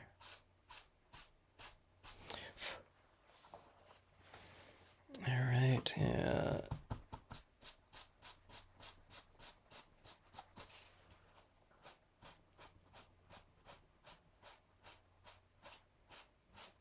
Actually, I think that's helping it. It's a little bit stronger of a kind of a motion or wind current or whatever.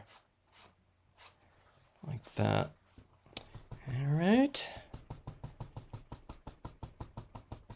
We'll kind of ground it a little bit too down here with a little bit of tone.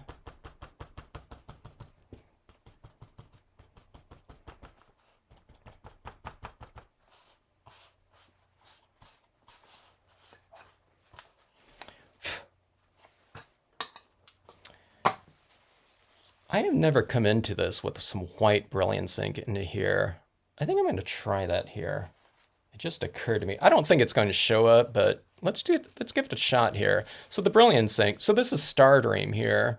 It has that iridescent type of, surface to it. But the Brilliance ink, the Brilliance white, it has a little bit of that too. So, it's supposed to be that shimmery look. That's why this You know, this is like a, here's your white pad right here, and this is, you know, the brilliance white. So it's supposed to have a little bit of that shimmer to it. So I don't know, maybe it would go well with the Stardream. I don't know. I never thought to use it, but I was thinking, I wonder what this would look like with a little bit more of a, that white tinge in there. If at all possible, I have no idea. Well, let's give it a try here. Okay, so let's see. So this is what I'm going for right down in here, you know, something like this.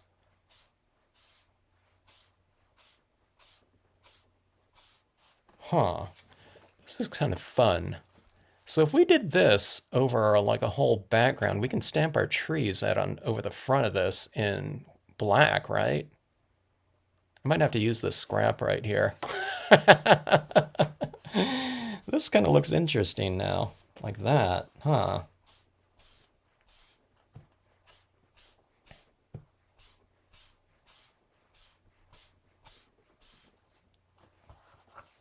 I don't know. That, and then the stars might look, it might look more interesting to do this on black paper, huh? Okay, let's try this in here. I don't know, like I said, I don't know if this is going to show up in here or not. The ideal time to do this is not over the top of all this super textured white, you know, splatter paint in here, because this is like going over sandpaper now. All those little pieces of, you know, white are kind of standing out. But let's see this right here. Let's go over some of these. So I'm going over the front of some of these trees too, you know, to go with this kind of spirit of this little gesture right here.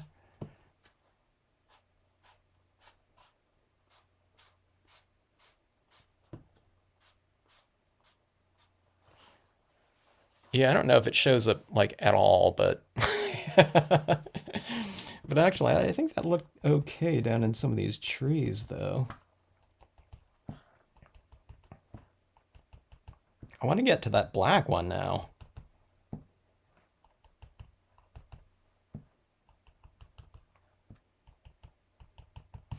All right, so anyways, that's that. I don't know. We can go for some other thing. It's missing kind of a focal point in here. We need like a word stamp in here. I'll think about something later though. I'm going to be adding in, I think, some additional things on some of these pieces later on. Let me see too. That's a little bit more like it here. So iridescent papers. So you can see it still has that little bit of a sheen to it like that. But see this little area up here? You can get some really good applications of your inks. Okay, so again, this is the dye-based ink, and you can really move it around and whatnot. Just take into consideration that, you know, you might want to keep layering it to get it a little bit darker and whatnot, but, you know, you can come up with these kind of fun backgrounds like that. So, and then that iridescent aspect of it, not quite like the foils or something as extreme as that, but, you know, just at different angles and whatnot, you know, they look a little bit different just because of that reflective nature of the surface, you know, and how it plays around with light. Okay, so let's try one more scene here. I didn't go through all my things, okay? I thought I was just going to be like stamping imagery, but now I'm like doing technique on here. But this looks kind of interesting like this to me.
Trying to think if I want to stamp something kind of a different object down here, or if I just want to go for something solid on here.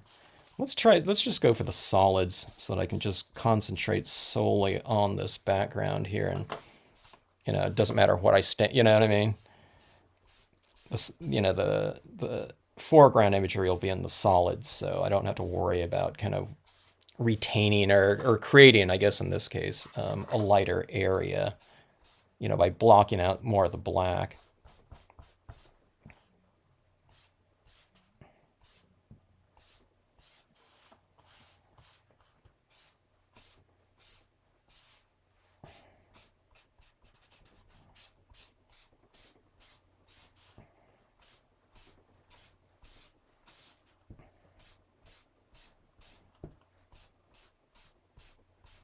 Now this is truly a scrap piece.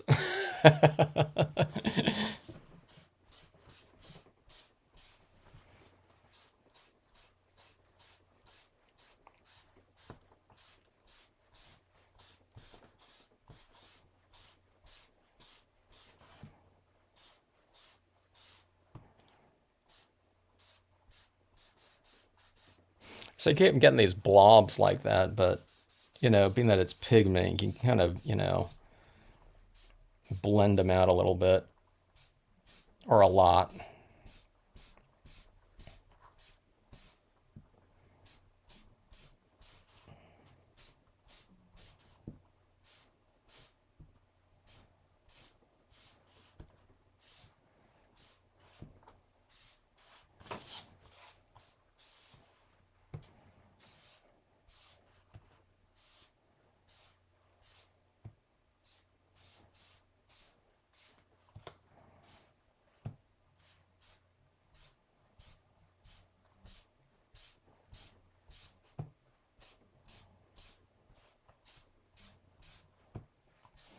I have no idea what's going to stamp over the top of this really well. Maybe the VersaFine Clair, huh? In terms of something really dark.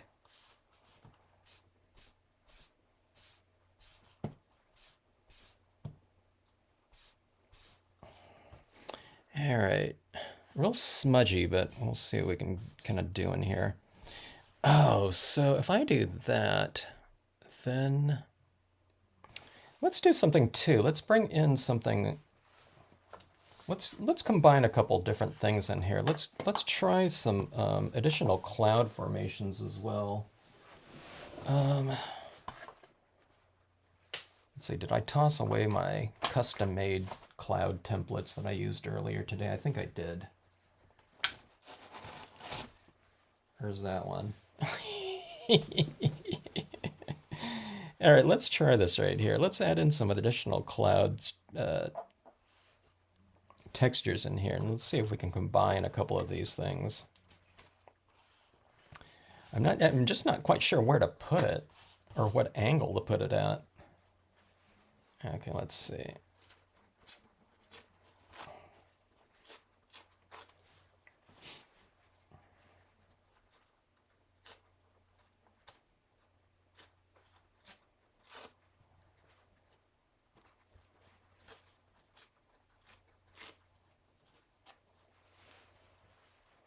All right, so let's see here.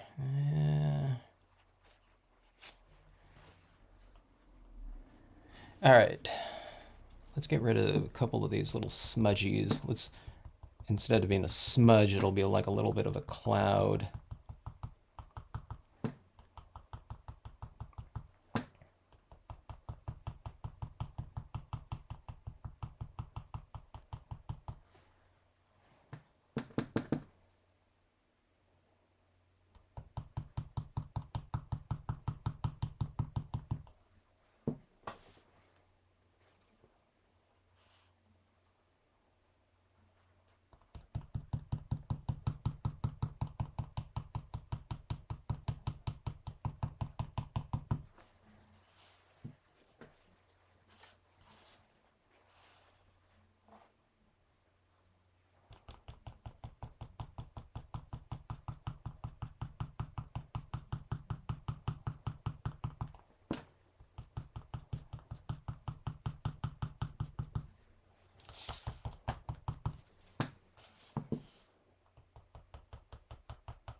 I'm up late, M. Mallon. Or you are too. Or what time? What time is it for everyone where you were at?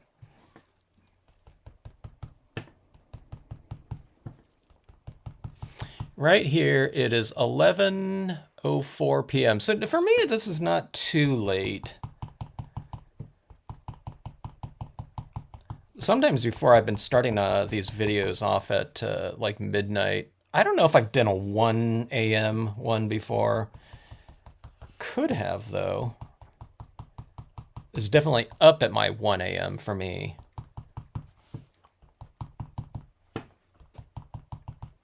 Okay, let's see here. I'm not getting too much of a cloud like type of look here on this one.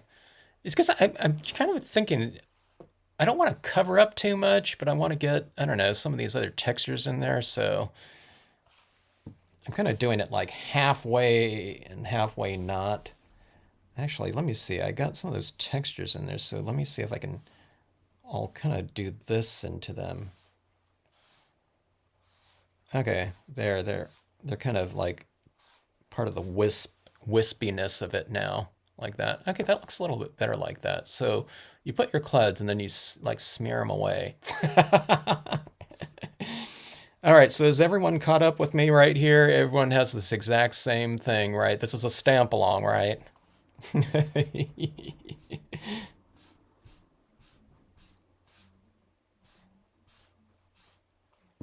think I'm getting my technique here down a little bit. Instead of going like this and going this way, you go like this and then come this way and then you do this way like that.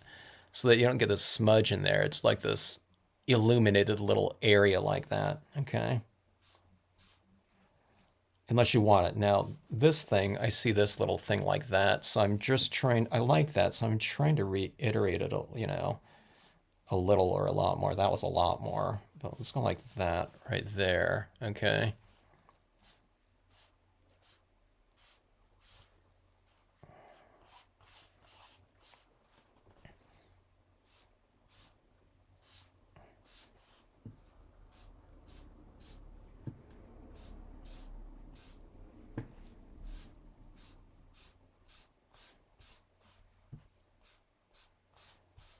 If you guys want to do this in the future, on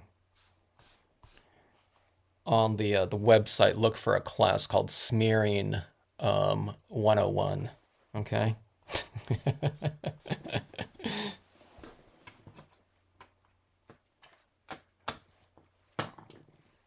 Actually, what about the art? The art of the smear. That sounds better. 1 a.m. So that is, let's see, that's Central, and 2, that is your Eastern Standard, huh? So you both are up much later, and then if anyone else is on, and you know, I don't know if anyone else is on internationally here. But okay, so let's see here. Let's see what this looks like now. I'm trying to think of, oh, okay. So here's something that I kind of forget about all the time is we came into that with white, and it's white on black, okay? But let's come back into it with black now, all right? And let's see if we can refine some of these areas in here. Okay, so let's see here. I don't have 2 different black brilliance pads, so we'll just go with the same one.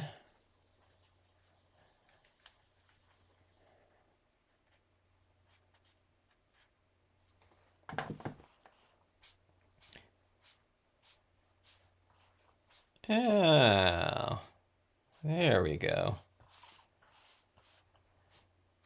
Much better. I can refine my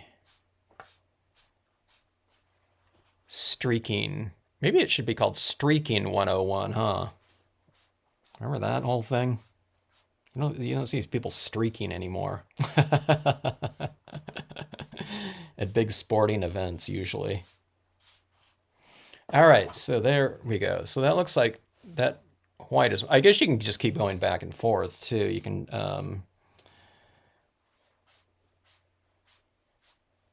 add white, then black, then white, you know what I mean? You can oscillate it, add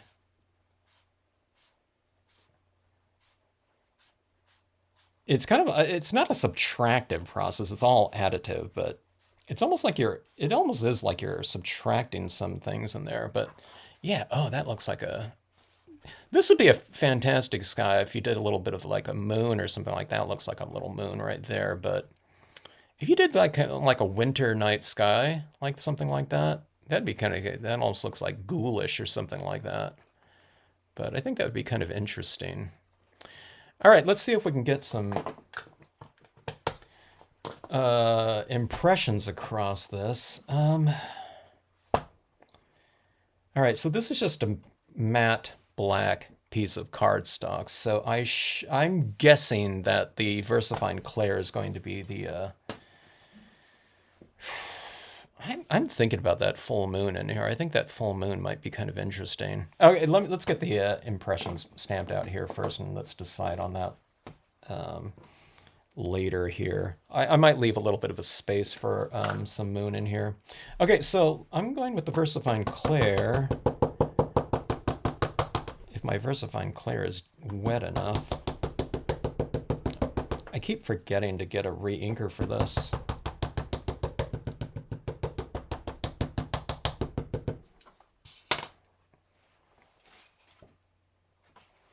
I was thinking, I just flipped that over. I was thinking, I should test this out first, but let's just do it. If it comes out too light, then I'll just try some other pad. I do have a re-inker for the Brilliance ink, so maybe that would be the darkest impression I can get on here, because it's also fairly thick. Yeah, let's just give this a shot. We can go for multi-toned trees too if it if it doesn't come out very dark. I just don't want this to print out in like a 5% gray or something like that, where everything is just showing right through it. The trees are, the background little wisps are showing right through it like the trees are a window or something. That is pretty light. It just looks like the paper though now. Huh. Well, it doesn't look too bad, but I guess I don't know, it's as dark as the paper, I think. No, that paper is a little bit darker, isn't it? Okay, here. Let's try the Brilliance ink. I think I might be able to get a little bit darker on that one. Oh, I do, wait. No, I don't have the VersaFine Clair re-inker. I saw this and got excited. That's the StazOn re-inker. All right, so where is my Brilliance black re-inkers? Here we go. This is a graphite black, by the way.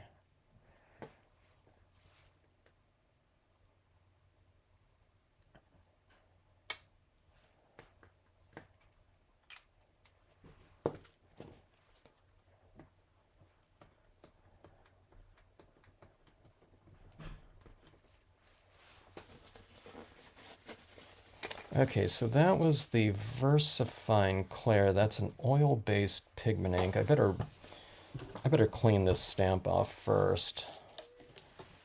The VersaFine Clair and the Brilliance graphite black might not be a good combination on the rubber or mixed with each other too.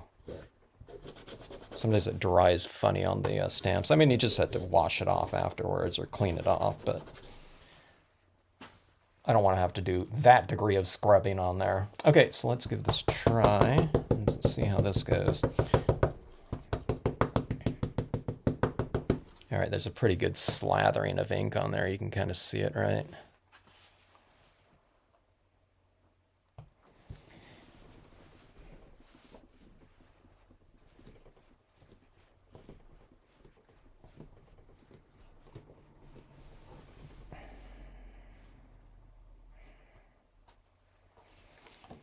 A little bit darker, can you tell?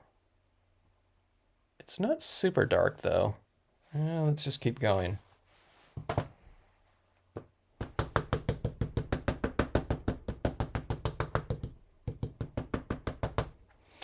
Oh, I didn't think about embossing on here.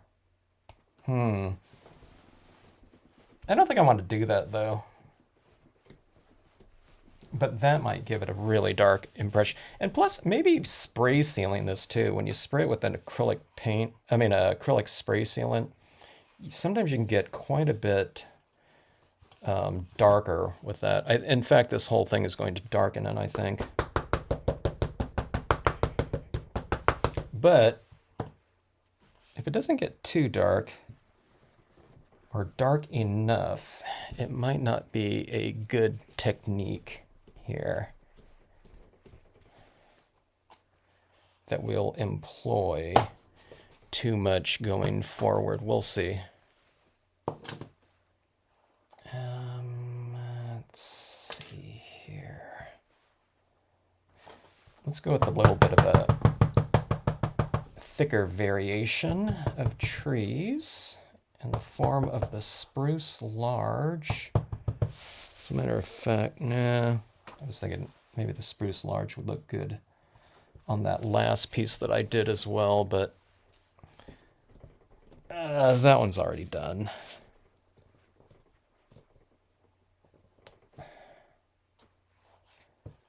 Okay. Let's go here.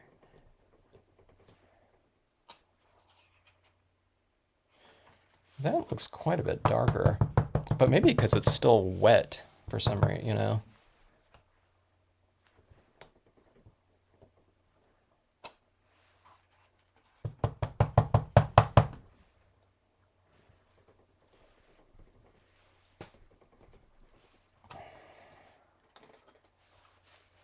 Oh, I didn't even think about it.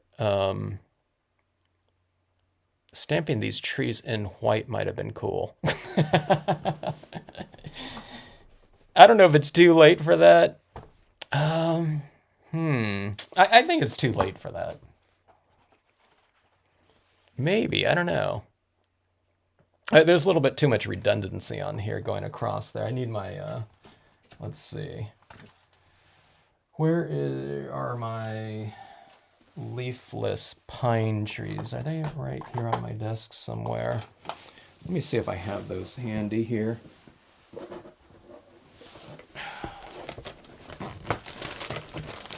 I haven't been using certain stamps because I've been playing around with those foamies a lot lately, or almost exclusively.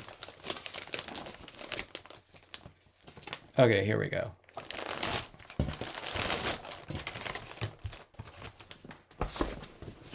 Actually, now I look at that, I think that's kind of cool. I think it would make a good kind of spooky scene in here. You know, if you had like a little full moon or something like this and some witch, you know, in the background there.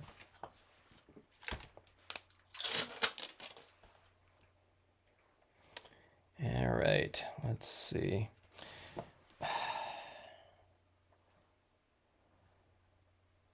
I think if I did this in white, I think it would stand out a little bit too much in terms of contrast, huh?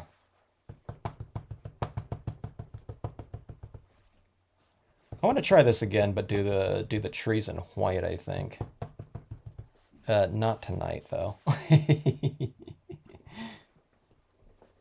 All right, so some leafless pines right here.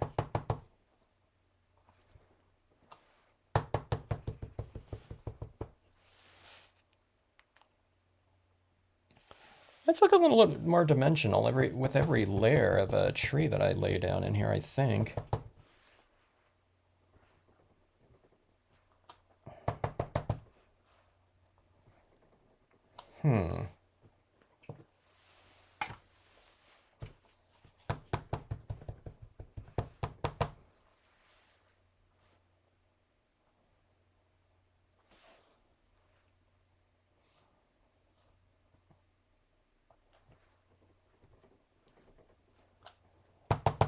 This looks like a Southern California forest with all the bark beetle devastation.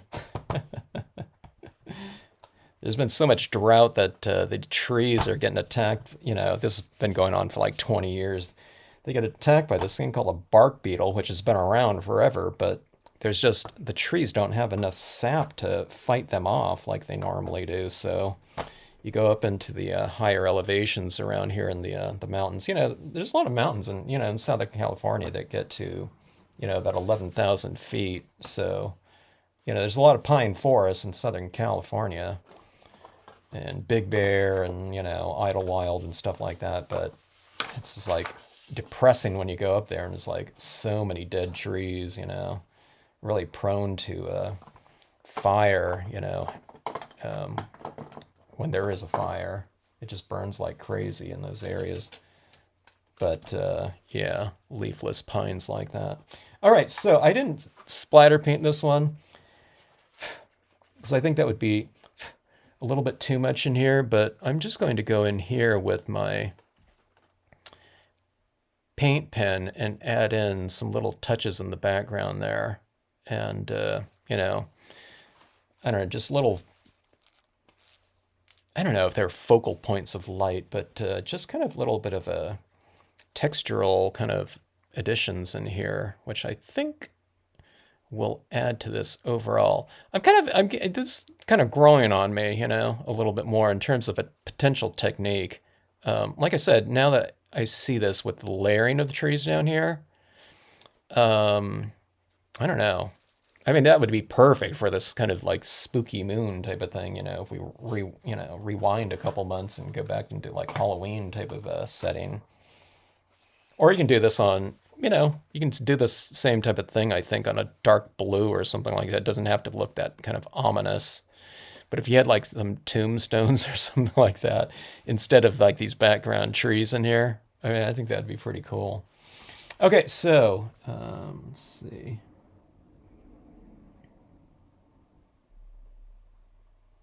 I'm clogged. Let me see here.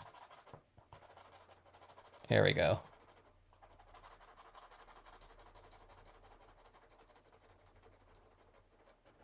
There we go.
Okay, let's see. That's about 1/3 of the way through, right?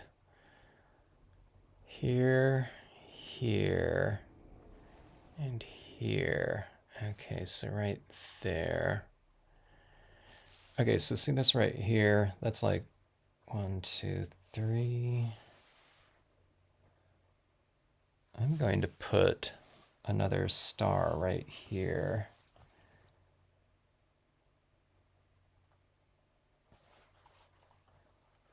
And that will be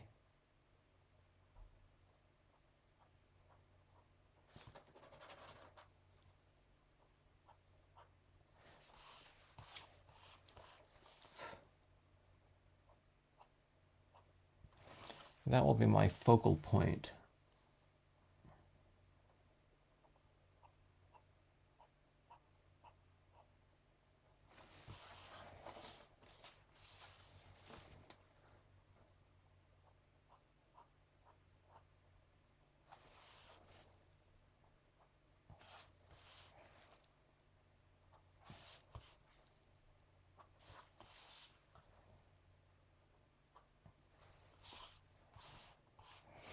All right. Let's see, that's a little bit dominant. Let me put a couple larger, just round stars in the composition too, so it's not just super overpowered like that, but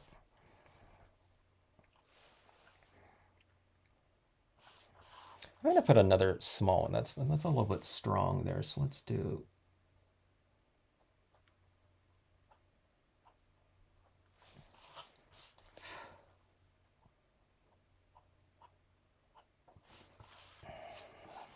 this.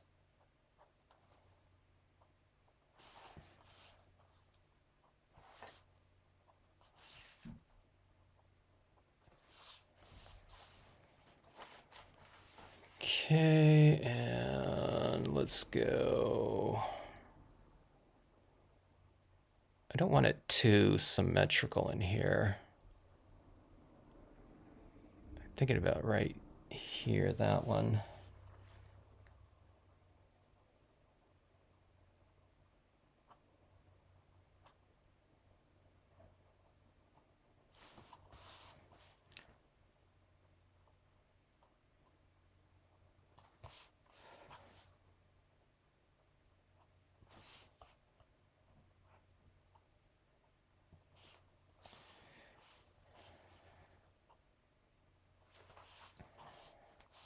All right, so my three little stars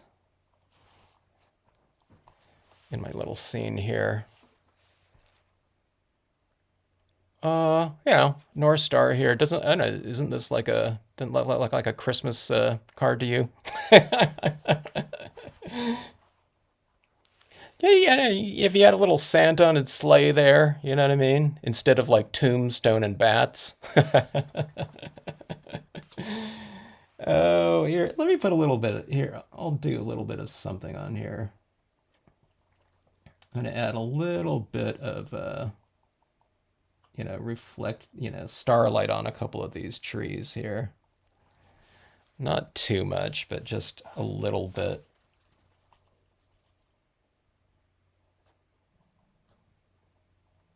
Yeah, just to pull them out from the background a little bit, rather than, I don't know, when you put a little bit of that reflected type of light on these trees too, starlight or, whatever, it's probably a little bit less ominous, of a setting as it looks. Not that ominous is bad.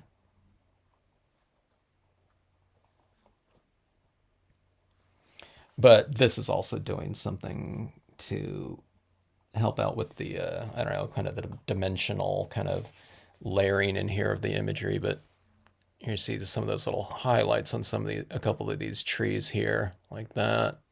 All right. As it looks something like this. I think this would be good matted on a little piece of silver or something like that.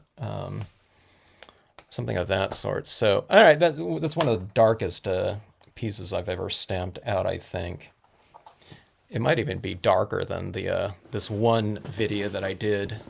I don't know if it was titled this, but it was like the darkest scene in the world or something.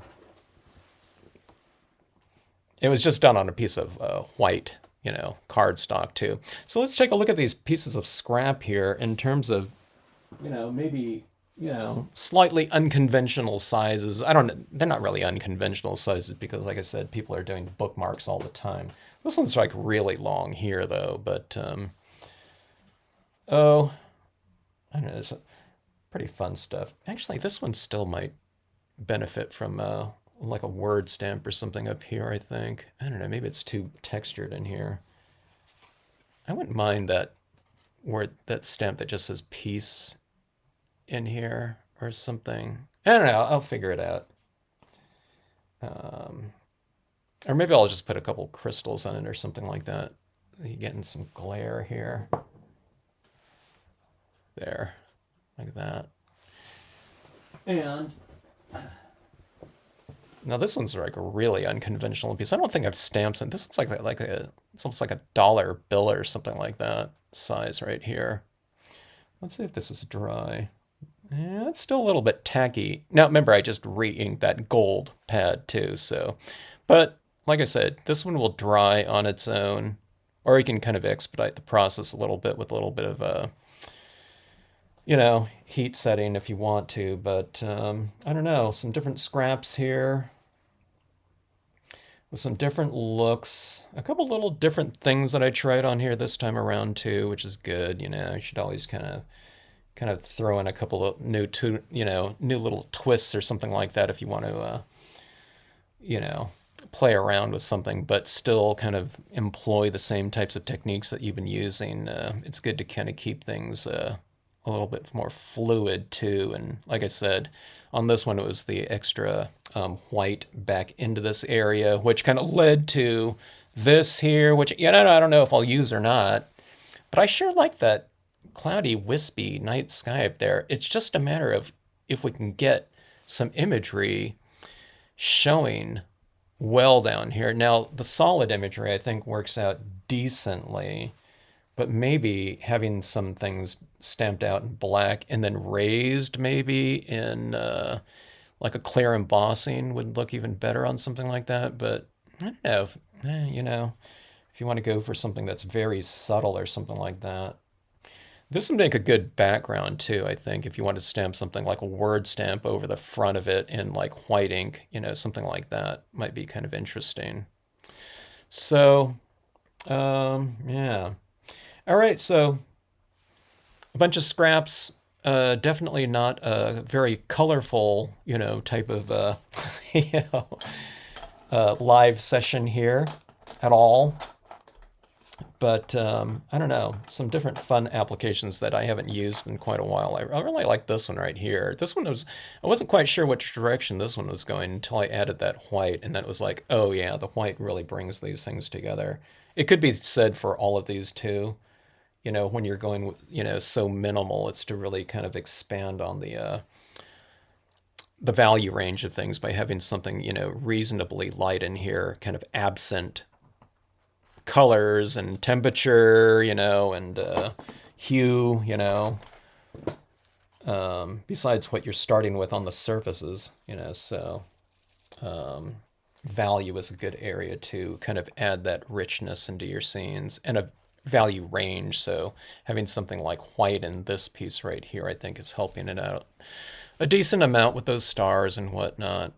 And again, this one right here, I think it could use, this one might be good, you know, to kind of mat it off and to have like a quote or something like that. And then you stamp it up on a different piece of paper and put it right over the top of this. I think that would be better on that scene rather than just stamping it into this piece right here. Plus it's all so textured with all that tons of Dr. Martens in there too. So yeah. This one needs a focal point too. So I think the quote would do that really well somewhere around in here. Or, I don't know, adding something in there, some three-dimensional embellishment or something like that may be kind of interesting. Okay, so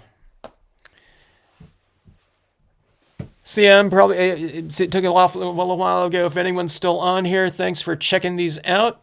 I'll mat these off and I'll post them on Facebook or something like that. Maybe that will help these too, kind of in terms of adding a little bit of interest, visual interest into them and finishing them off really well. They really need, you know, that additional matting around the edges and whatnot, I think.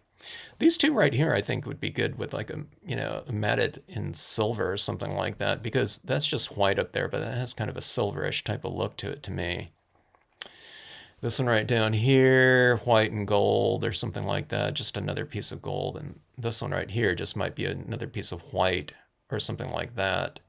And just another piece of the glossy dark blue chrome coat in here. But like I said, this one right here can be done. You can't really find that dark blue glossy anymore, as far as I know. You can look up like navy glossy or something like that and see if that comes out or some, you know.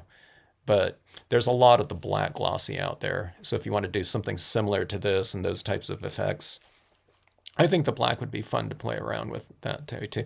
But black might be a little bit more universal in terms of if you want to add in other colors of embellishment in there too, or something like that. It could be interesting. So anyway, thanks again, folks, for checking this out. Oh my gosh, look at my mouse right here. splattered with that paint. Went so overboard with the splatter painting on this these scenes in here, or on one of them. Oh, it was this one right here. So yeah. So again, this one's like catching a lot of that light here. This one looks more like this. Okay. So that looks better, right? This is all washed out because this, again, it's a reflective type of paper like that. So that's what that looks like that. And here we go again with this one right here. And this one right here. I'm not sure which one I like the best. This one I think I'll like even more. I think I need to spray. Gosh, I don't want to have to spray seal it too much. Look how reflective that is right there. It's so mirrored. But I definitely, if I added those white windows in there, that where it looks like the chapel, has a light on in the inside, I think that'll look like much, much better. So, yeah. Okay, folks, have a good rest of evening, morning, whatever time it is for you. And hopefully we'll see you on a future live stream. Did that go out of focus right there? There we go.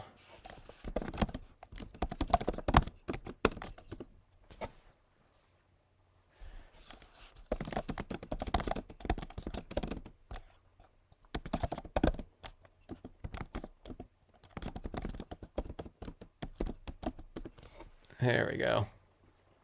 All right, good night, everyone.